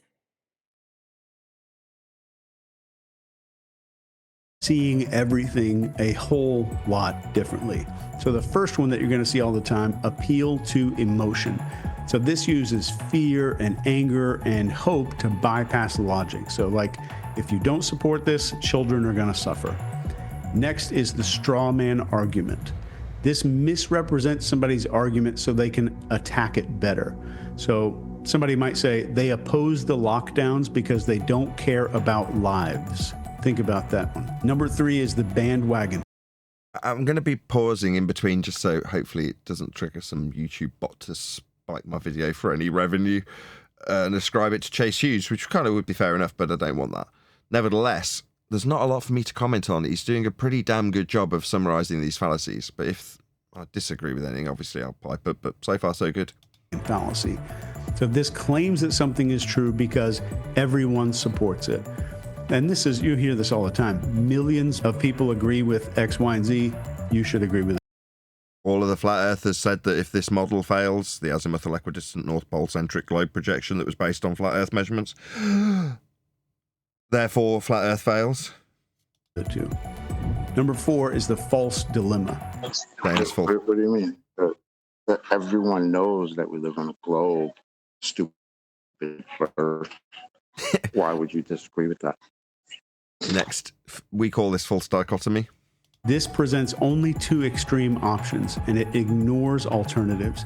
So it's the either you're with us or you're against us. Or the Earth is a sphere with antipodal assumptions. Alternatively, Earth is a flat pizza pie with a disk floating up in space with an ice wall around it. Only those 2, and one failed, therefore the other wins. Fallacy there. Number 5 is the ad hominem attacks. This is the attack. According to most recent preponderance of their globe bullshit, I'm a child abuser. Why? Well, because they're repeating something Will Duffy said. of the person and not the argument. Be very observant for this. So this is when you hear you can't trust her. She's not a scientist. You can't. He's a child abuser, referring to me. Do X because they're not qualified based on X. Ad hominem is very common, and I want your brain to be able to spot it. Number 6 is appeal to authority. And this is a claim that something is true because an authority figure said so. So like Dr. X supports it, so it's absolutely right. You have to trust. Yeah, he's got it, but he hasn't given enough. We know through experience, Chase. If you watch this, it's doubtful. But if you did, I would critique that on one basis, that the fallacy lies in the person's appeal where they don't have the experience to give the actual information. So it's like in Billy Madison, I believe, when mummy knows or grandma knows why the medulla oblongata is larger than a crocodile, and her reasoning is because he's got all those teeth and no toothbrush. Right? That's an appeal to authority. Because she's got no right to talk on the subject. Go ahead, whoever that was. Sorry, it was Water Boy. Water Boy. Fair enough. In any event, he's still correct, though. And he's doing this really quickly, so it's hard to critique. Very hard to critique. But there is a bit more subtle nuance that I'll give to my audience then, rather than suggesting it's a critique of Chase. Because it isn't. He's still right. Isn't it appealing to an authority that's not actually an authority? He gave a qualifying example, but I don't know if it might say it after I unpause it, that person that's giving the endorsement's got no credentials to be doing so. He might just say it in the next sentence. Let's just see. Trust the science. Number 7 is the slippery. No, he's just said trust the science, which overlaps with us beautifully, right? In other words, Dr. blah, blah, blah says this is true, trust the science. So like number 1, if it's an appeal to authority fallacy, then that person's got no right in commenting on that particular science, if it even is science, right? Slope. These are claims that one action is going to lead to some extreme negative outcome. So you've heard this before. Somebody says something like, if we allow this, we're going to lose all of our freedoms. All of our freedoms are gone. The country is gone. All of that kind of talk. If you don't share this video and subscribe to this channel, the world is going to end. Subscribe today. Like that. Be very attuned to when you very, very, very attuned. Hear that, and very cautious when you hear that. Number 8, hasty generalizations. And these are broad claims that are made with very little evidence. So the example is 2 politicians lied, so all of them must be corrupt. So giant claim, tiny bit of evidence. Yeah, that's kind of a stereotyping fallacy as well he's thrown in there, because he's given his example with a group. Like, these 2 politicians had affairs, therefore all politicians are degenerate scumbags. Like, that's a stereotyping fallacy as well, though, isn't it? But the generalization, the broad generalization fallacy, yeah, we get that a lot too. 2 politicians might have lied, so they're all corrupt. Number 9 is huge. It's the red herring. So this distracts people with irrelevant information. You've heard this maybe as an example when somebody says, why are we worrying about climate change when we... Oh, with Will Duffy. So, Duffy, in a recent interview on Answers in Genesis, tell us about these instruments. Well, I'm a pastor. I've got a congregation. I gathered up money. I thought about doing it. The question was, tell us about the equipment on the ground in Antarctica. Red herring, red herring, red herring, red herring. Now, he's summarising these fallacies, right? But on the behaviour panel, when they're talking about people being interrogated, they give this a very different term. They call it chaff and redirect. What's chaff? Firing off the flares so that you'll follow them. That's a red herring fallacy. We have so much crime going on right now. It's an argument of distraction. Number 10 is false equivalence. Again, this will be good as a round out for another opportunity to promote Chase Hughes, but also, obviously, we get a lot of false equivalence fallacies in our realm of flat earth debate. This compares 2 things as equals when they're absolutely not equal. So you'll hear somebody say something in the news that's both sides have extremists, so they're exactly the same. That's a very damaging one. I know there's a lot of information here, so I want to give you. Yeah, there was, but it was a great job. I mean, as summaries go, you've condensed huge amounts of information, great topics in terms of their broad necessity for expansive descriptions, down to 18 minutes. Again, I couldn't give Chase Hughes higher praise in terms of a videographer, which isn't his primary objective in life, right?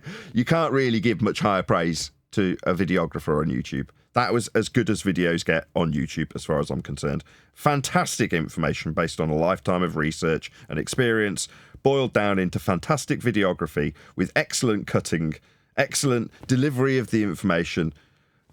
Just 10 out of 10. Go and subscribe to JC's. Access to the actual tool that we use to identify psyops that even rates the likelihood on a 1 to 100 scale. And I'm going to add that into the description right below this video. But keep this in mind.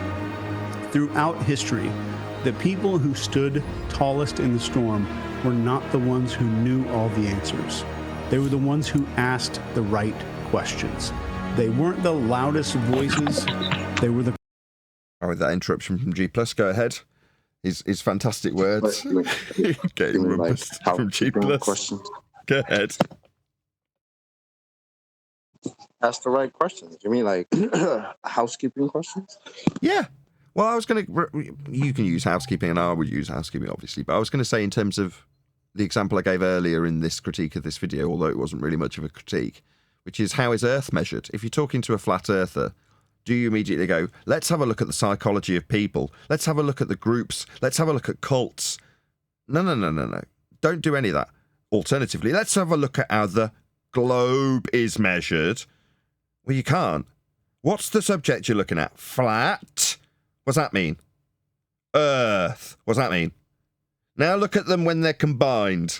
Look at that. That's asking the right questions. Well, in this subject, you're directed as a numpty conspirator that's been led to this subject, that's flat Earth, to look everywhere else and definitely don't ask how Earth's measured. Look at everything else, the psychology, the people, the groups, the stars, anything but the ground and how it's being measured.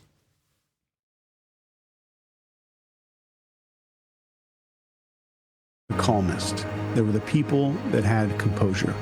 Thanks for spending some time with me. One love. What's this? We rise by lifting others. What a load of bollocks. You had to ruin it with your stupid nonsense at the end there, didn't you, Chase? No, I'm only joking. He's great. I really liked his closing sentiment because I feel like it resonated with me in the way that I approach this topic and other topics also. Because I always tell people, I'm like, you know that the ones that are the loudest out and about in your everyday life, those are the ones that are the most ignorant. Like, they're louder about their opinions because they're the most ignorant. And it just always seems to be that way. But I just appreciated his sentiment. Oh, come off it. We rise by lifting others is like saying the only way to come down the mountain is by first walking up the hill. I mean, I can say it in a tone that makes you think warm, fuzzy thoughts about the sentiment attached to those meaningless words. But this, to me, is just empty garbage at the end. We rise by lifting others. Excuse me. Choke on my own vomit. Anyway, we got well, I would say that I like it. You don't have to. I loved every other aspect of it, and it didn't in any way destroy the ending by doing that. But in the meantime, we're going to listen to a bit of Mr. Cheswick. I want to add that at the end he added, "Those who maintain composure." I would say during the course of this time that we've been doing this, there are times that the composure had to be lost a little bit in order to get where we are. So it's just one of those things. And now people don't have to lose their composure like that anymore. Like we paved the way.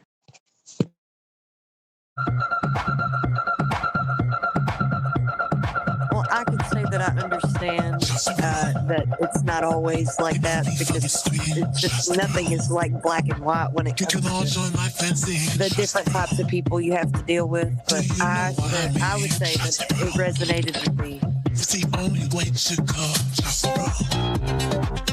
You know me from the scene. Just roll. You can all show my fancy. Just roll. You know what I mean. Just roll. It's the only way to go. Just roll. It's the only way to go. Just roll. It's the only way to go. Just roll. It's the only way to go. Just roll. It's the only way to go. It's the only way to go. Just roll. It's the only way to go. Just roll. It's the only way to go. Just roll. It's the only way to go. Just roll. It's the only way to go. Just roll. It's the only way to go. Just roll. And with that, I'm going to say, if you are watching this on either Nathan Oakley 1980 or Nathan Oakley Premiering Streams, then stay tuned, as there will be an after show to follow.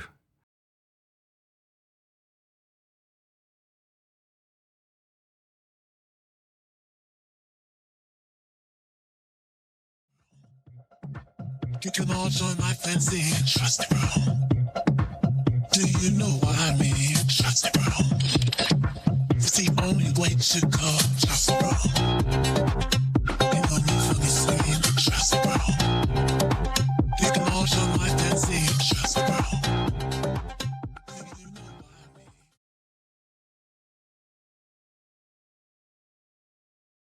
Very good. Well, I guess somebody would call that music. Cheeky sod.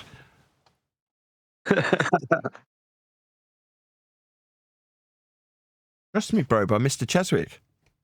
Freaking awesome. Oh, the one where everyone's got like blue colored skin? Yeah. Yeah, okay. I like the video. The music was all right. I'm not really a dance music kind of guy, though. The video was good. He does good editing. Well, I liked all of it. I thought it was all nice. Man, I've been spending the whole morning trying to schedule a damn dentist appointment. It's like freaking impossible. Like either no one's accepting patients or they're not in my insurance network. It's stupid. I hate being an adult. I want my wife to do it for me. My wife does all that for me. Mine usually does, but she's busy, so I gotta go do it.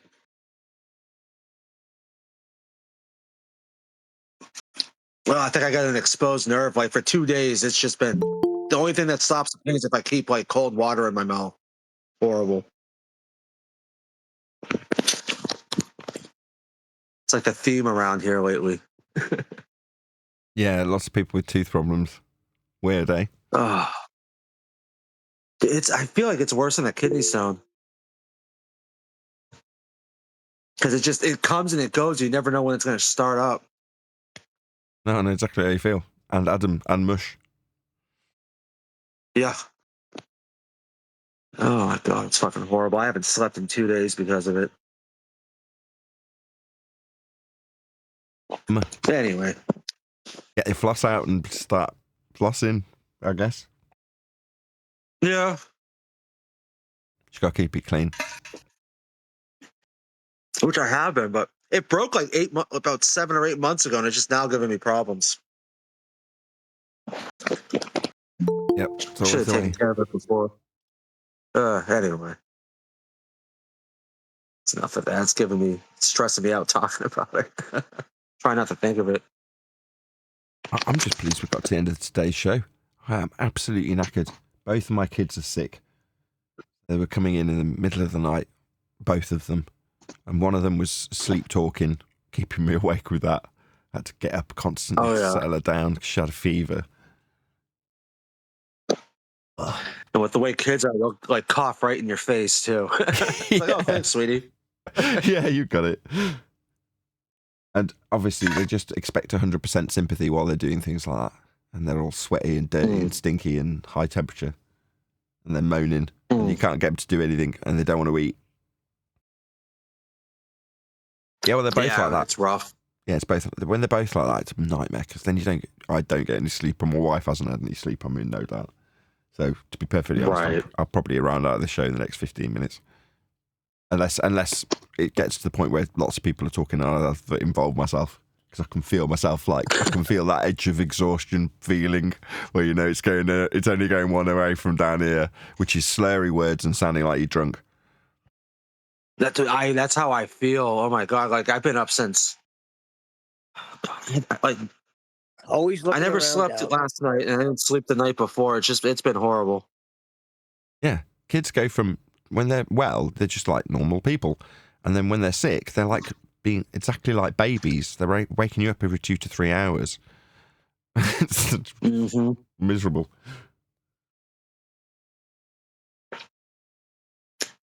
Oh, man. Yeah, everyone's getting sick. It's just that time of the year. Yeah. Always fun. It's funny. Everyone starts freaking out this time of the year. Oh my God, I'm sick. It's like, yeah, like that doesn't happen every single year to everybody at the same time. People watch too much news. I don't watch any news. I never know what's going on, which is good. I don't either. My mother-in-law had it on this morning, and I'm like, oh, news. What's that? Stopped watching news like 7 or 8 years ago.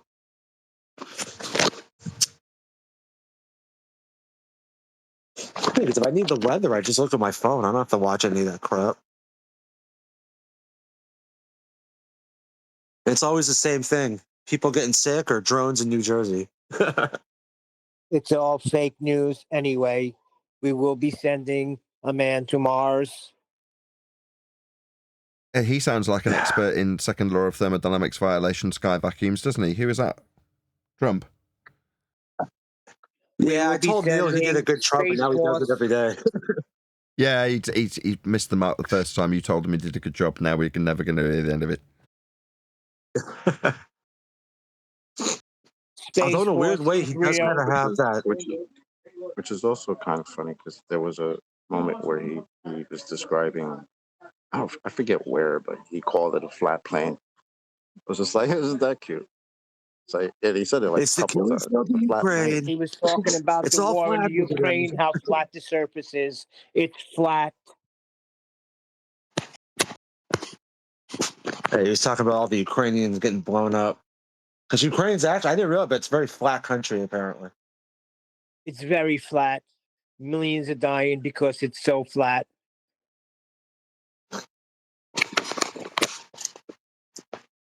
Okay, then. Thanks for that.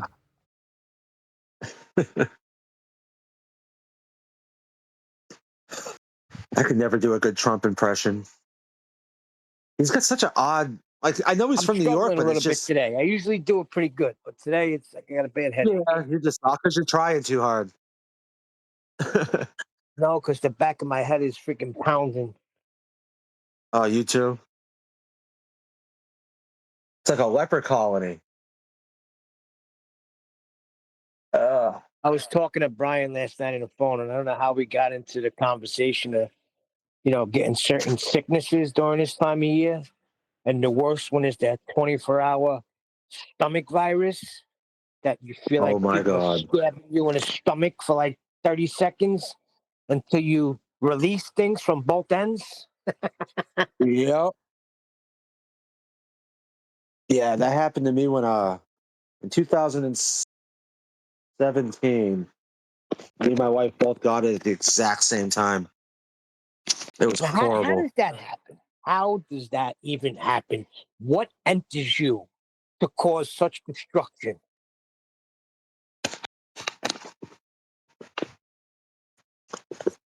Oh man, I remember that. That was the worst sickness I've ever had in my life. And it was over like within like literally 24 hours later I was better, but that was the roughest 24 hours.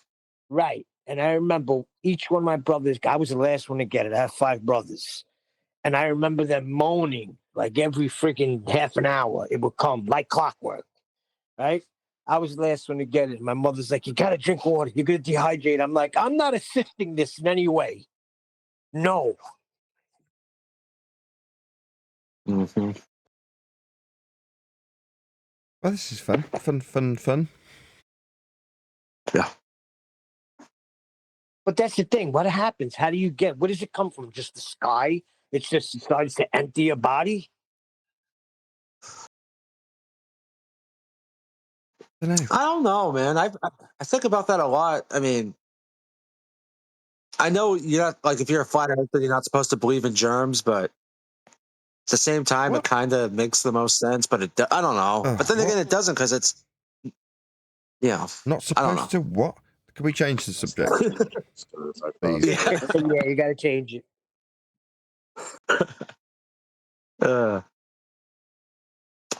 I think a lot of times it's also psychosomatic. Like, one person gets sick, then everyone else starts feeling it because they're like convincing themselves. No. My mother-in-law.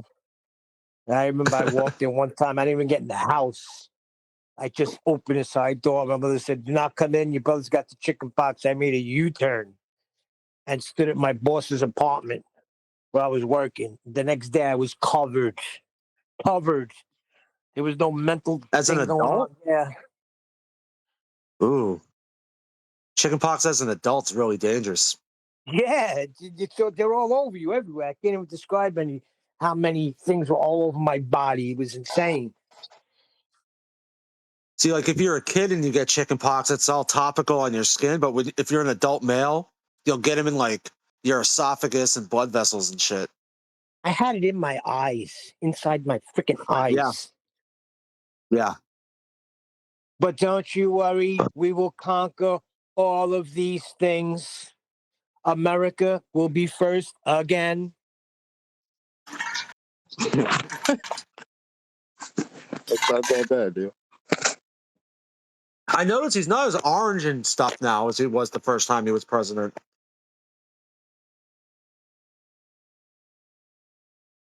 Yeah. Like, he toned down the bronze and the hair dye.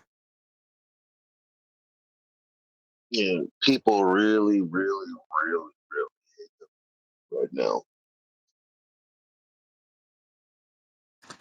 I keep forgetting that he's the president.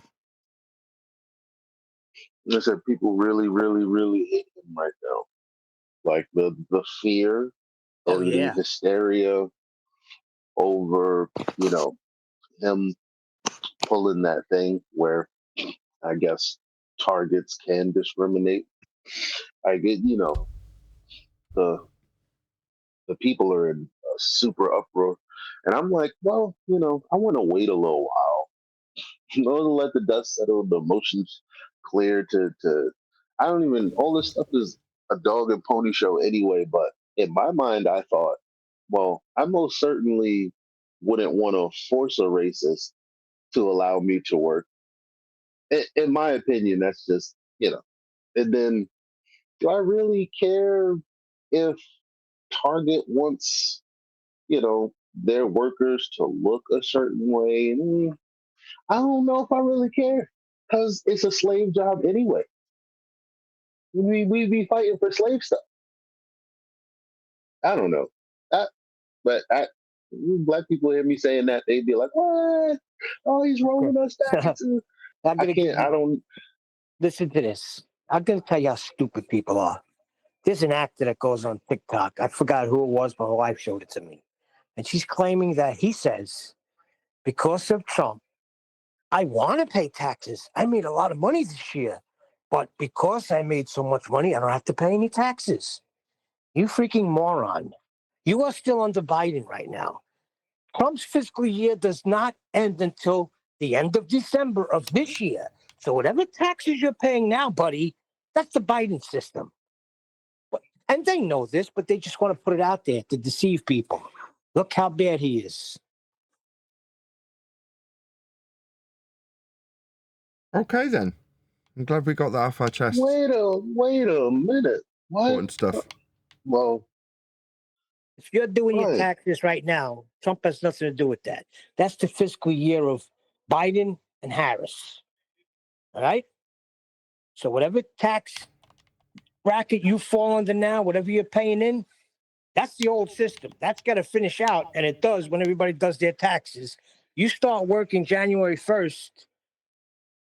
Trump gets inaugurated now. Next year, when you do your taxes, you can see the difference, and that's Trump's system that's in play.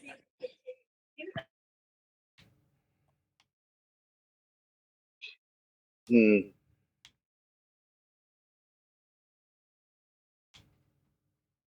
what was today's show about? Psyops. I know for a video.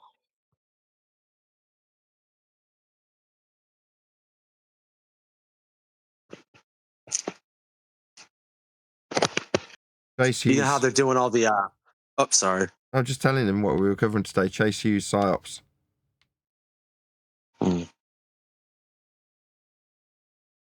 I missed the show. I was on the phone all day trying to schedule an appointment. Can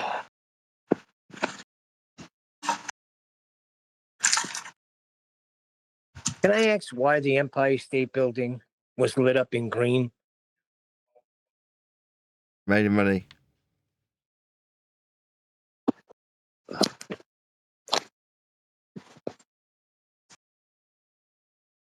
That's what I hope, but I don't think it has to do with that. I think it has to do with another state called Pennsylvania.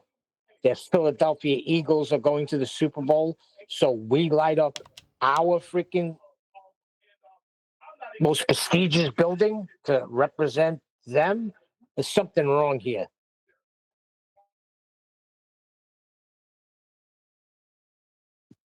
Philadelphia Eagle fans are the scum of the earth, too. They are. They're the most disgusting people. Nathan, we'll round out the show if we continue to talk about football. I don't mind. I just came third in a diamond class ranked race. I'm quite pleased. But see, that's it. That's how calm and peaceful we are, and firm in what we know to be true as Earth is flat. That you can play video games. We can nonchalantly talk about toothaches and football games and this, that, and the other thing, politics. It's not like that at Gem Pandas. I can tell you that right now. What comes after diamond? Platinum? No, that's before diamond. Oh.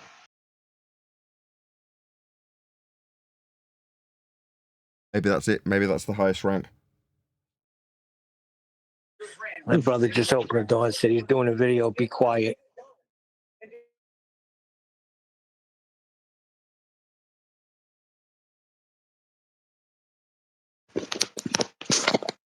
Man, I had such a good laugh yesterday. My brother came over to the house and he was all in a panic. He goes, "Did you hear about what Trump's doing?" I'm like, "What is he doing?" "They're deporting everybody." I'm like, "What do you mean?" "Our cousin's going to get deported." And he's like panicking. I'm like, "Why is our cousin going to get deported? Her dad's from Guatemala."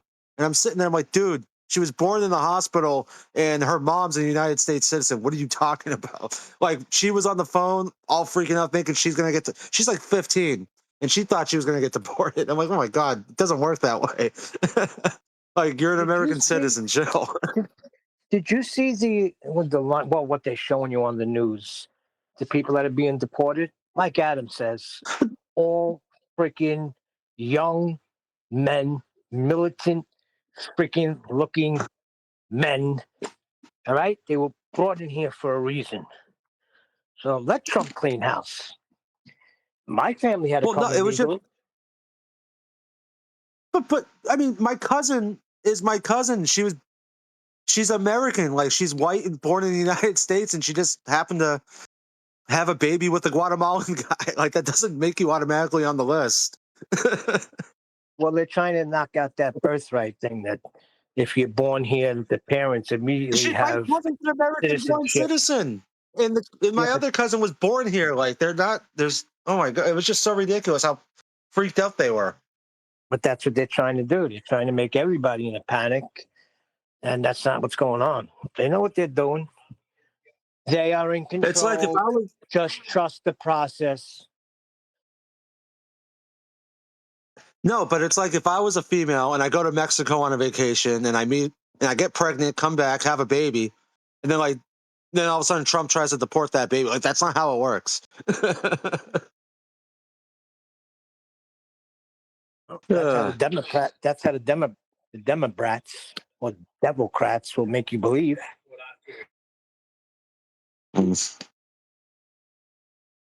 I think they're all equally stupid.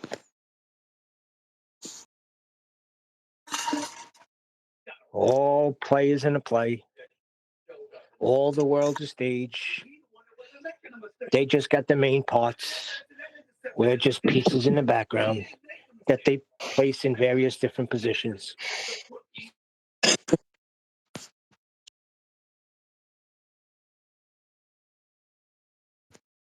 Unless Now I'm the getting common man unites and we do what the Bolsheviks did. Which is what, Neil? Overthrow the czars and take over. And isn't it funny how World War I happened right after that? Everybody got scared. England got scared. America got scared. Everybody got scared. So what happens? World War I. Can't have that happen everywhere else. The communists rise up and take over. Well, I think that happened during World War I because Russia was fighting it. Then all of a sudden they're like, "Hey guys, we can't participate in the war anymore. We're gonna have our own war." No, it did then not. They left. Bolshevik Revolution happened first. They It may revolted, have. I don't and know. then the World War I started.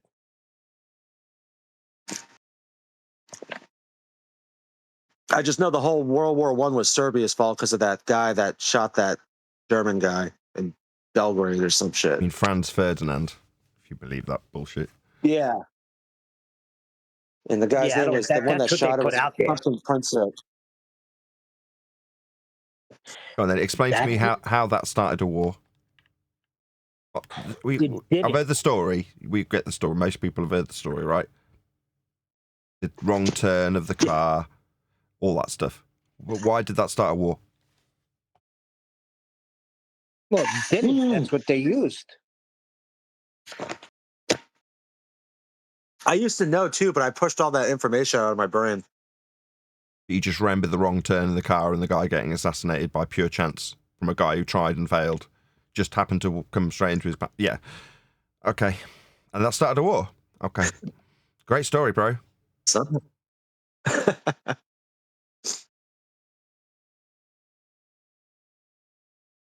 Dave Weiss had a good breakdown of World War I and World War II.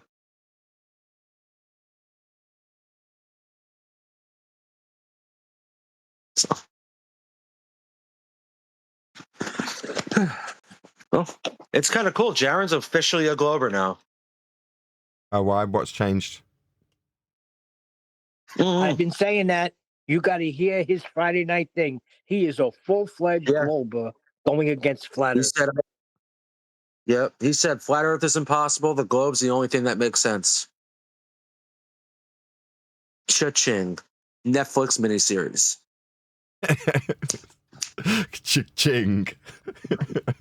Well, that's what I think. It's gonna because you can have like such a cool title, like it could be called like "Returning to the Globe: The Flat Earther That Left the Cult" or something to that effect, you know, or "Back to Earth." I don't know, something. They'll come up with something funny.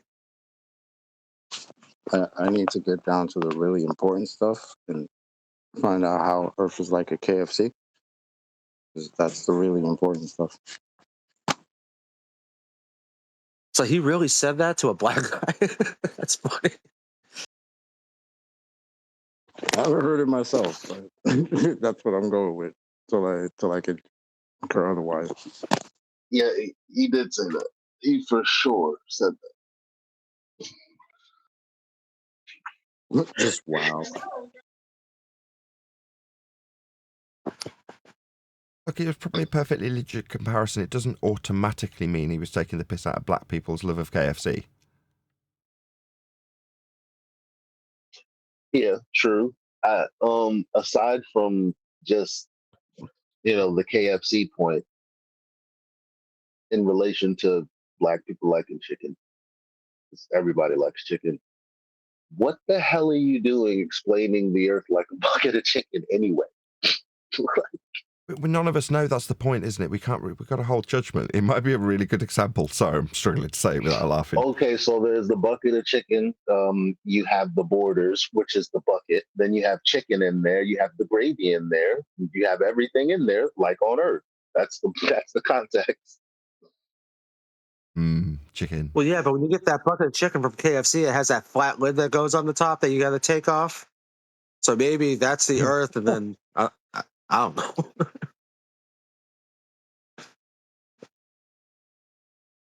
You know, it's good that we clear these things up. The important details. This is the stuff that matters. KFC or The thing is, Vaxy Waxy is 100% right. This guy is attacking flat earthers now. He has become arch enemy. He always has been number one. Why y'all say that? Go listen to his show from Friday night. Why? Yeah. I never liked him in the first place. I'm just asking you why you say that. I would refer you to his show. Yeah, He but was he's the always first been one of big flat those earther I ever heard. people that. No, you go on, man. No, it's just like, every now and again we get someone who comes into 24/7 where we're like, no, we can't trust you to debate the Glovers. You're saying dumb stuff. He's one of them. So never liked it. Yeah, but the thing about it is he still has a big audience. Now he's influencing on the other side. Now he's saying how stupid it is and how, we're blind, that we can't see it, but he only mentions people that say ridiculous things like the sun was Satan by Dean Odell or something that David Weiss says. Never mentions the fact that it's an affirmative consequence, not quench, Bob. So he's not smart enough to understand what that is.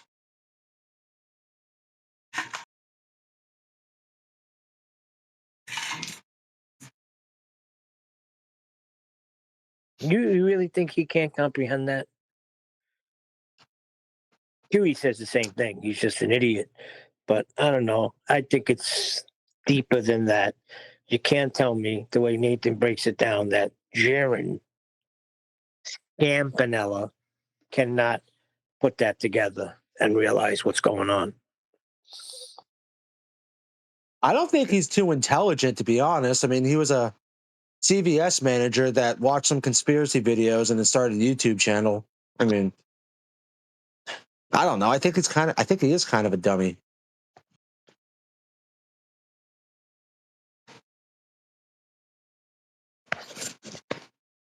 I'm just hoping his last name is Mexican and not Italian.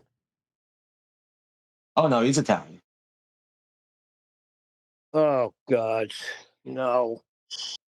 You guys might be distant cousins or something.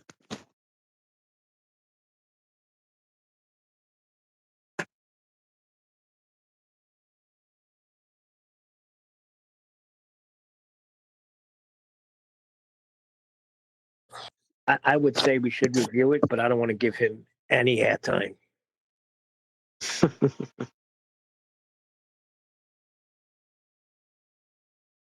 Yeah, I was watching it. He's a Glover channel now. Everyone, like, he has his only mod the other night was Ruhif and someone named Craig, and I was wondering if that was FTFE. Exactly.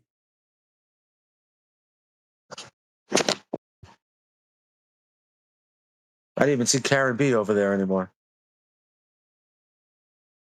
So my brother typed in the or X chat GBT if Earth was flat, and no, Earth is not flat. It is spherical. It's due to scientific measurements. Was one of the proofs that chat GBT gives. Scientific measurements. Nice.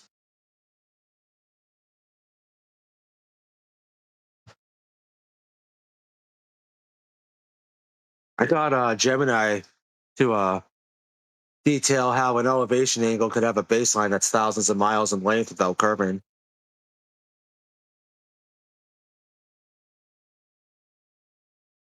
Listen to what this gives. I'll read them out for you. The first one is, well, I don't want Brian to come in and reprimand me. But of course, I get a phone call when I'm trying to do something. The first one says, satellite imagery. Photos of Earth from space clearly show its curved shape. Photos from a place that cannot exist, right? Because without pressure, without containment, there can be no pressure. So that's one of them, right? The next one was circumnavigation. Traveling around Earth in all directions is only possible because it is round. Do we ever circumnavigate north to south?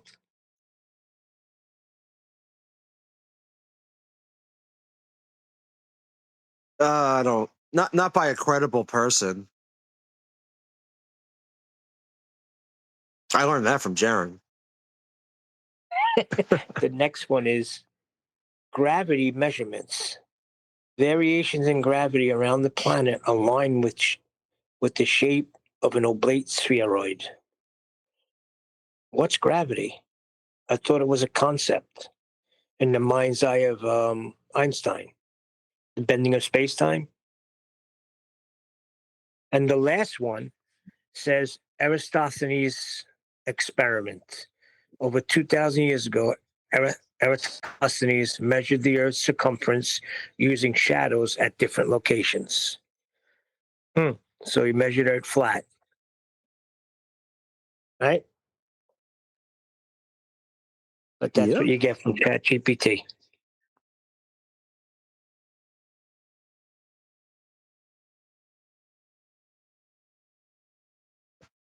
I've never used GPT. I always use Gemini.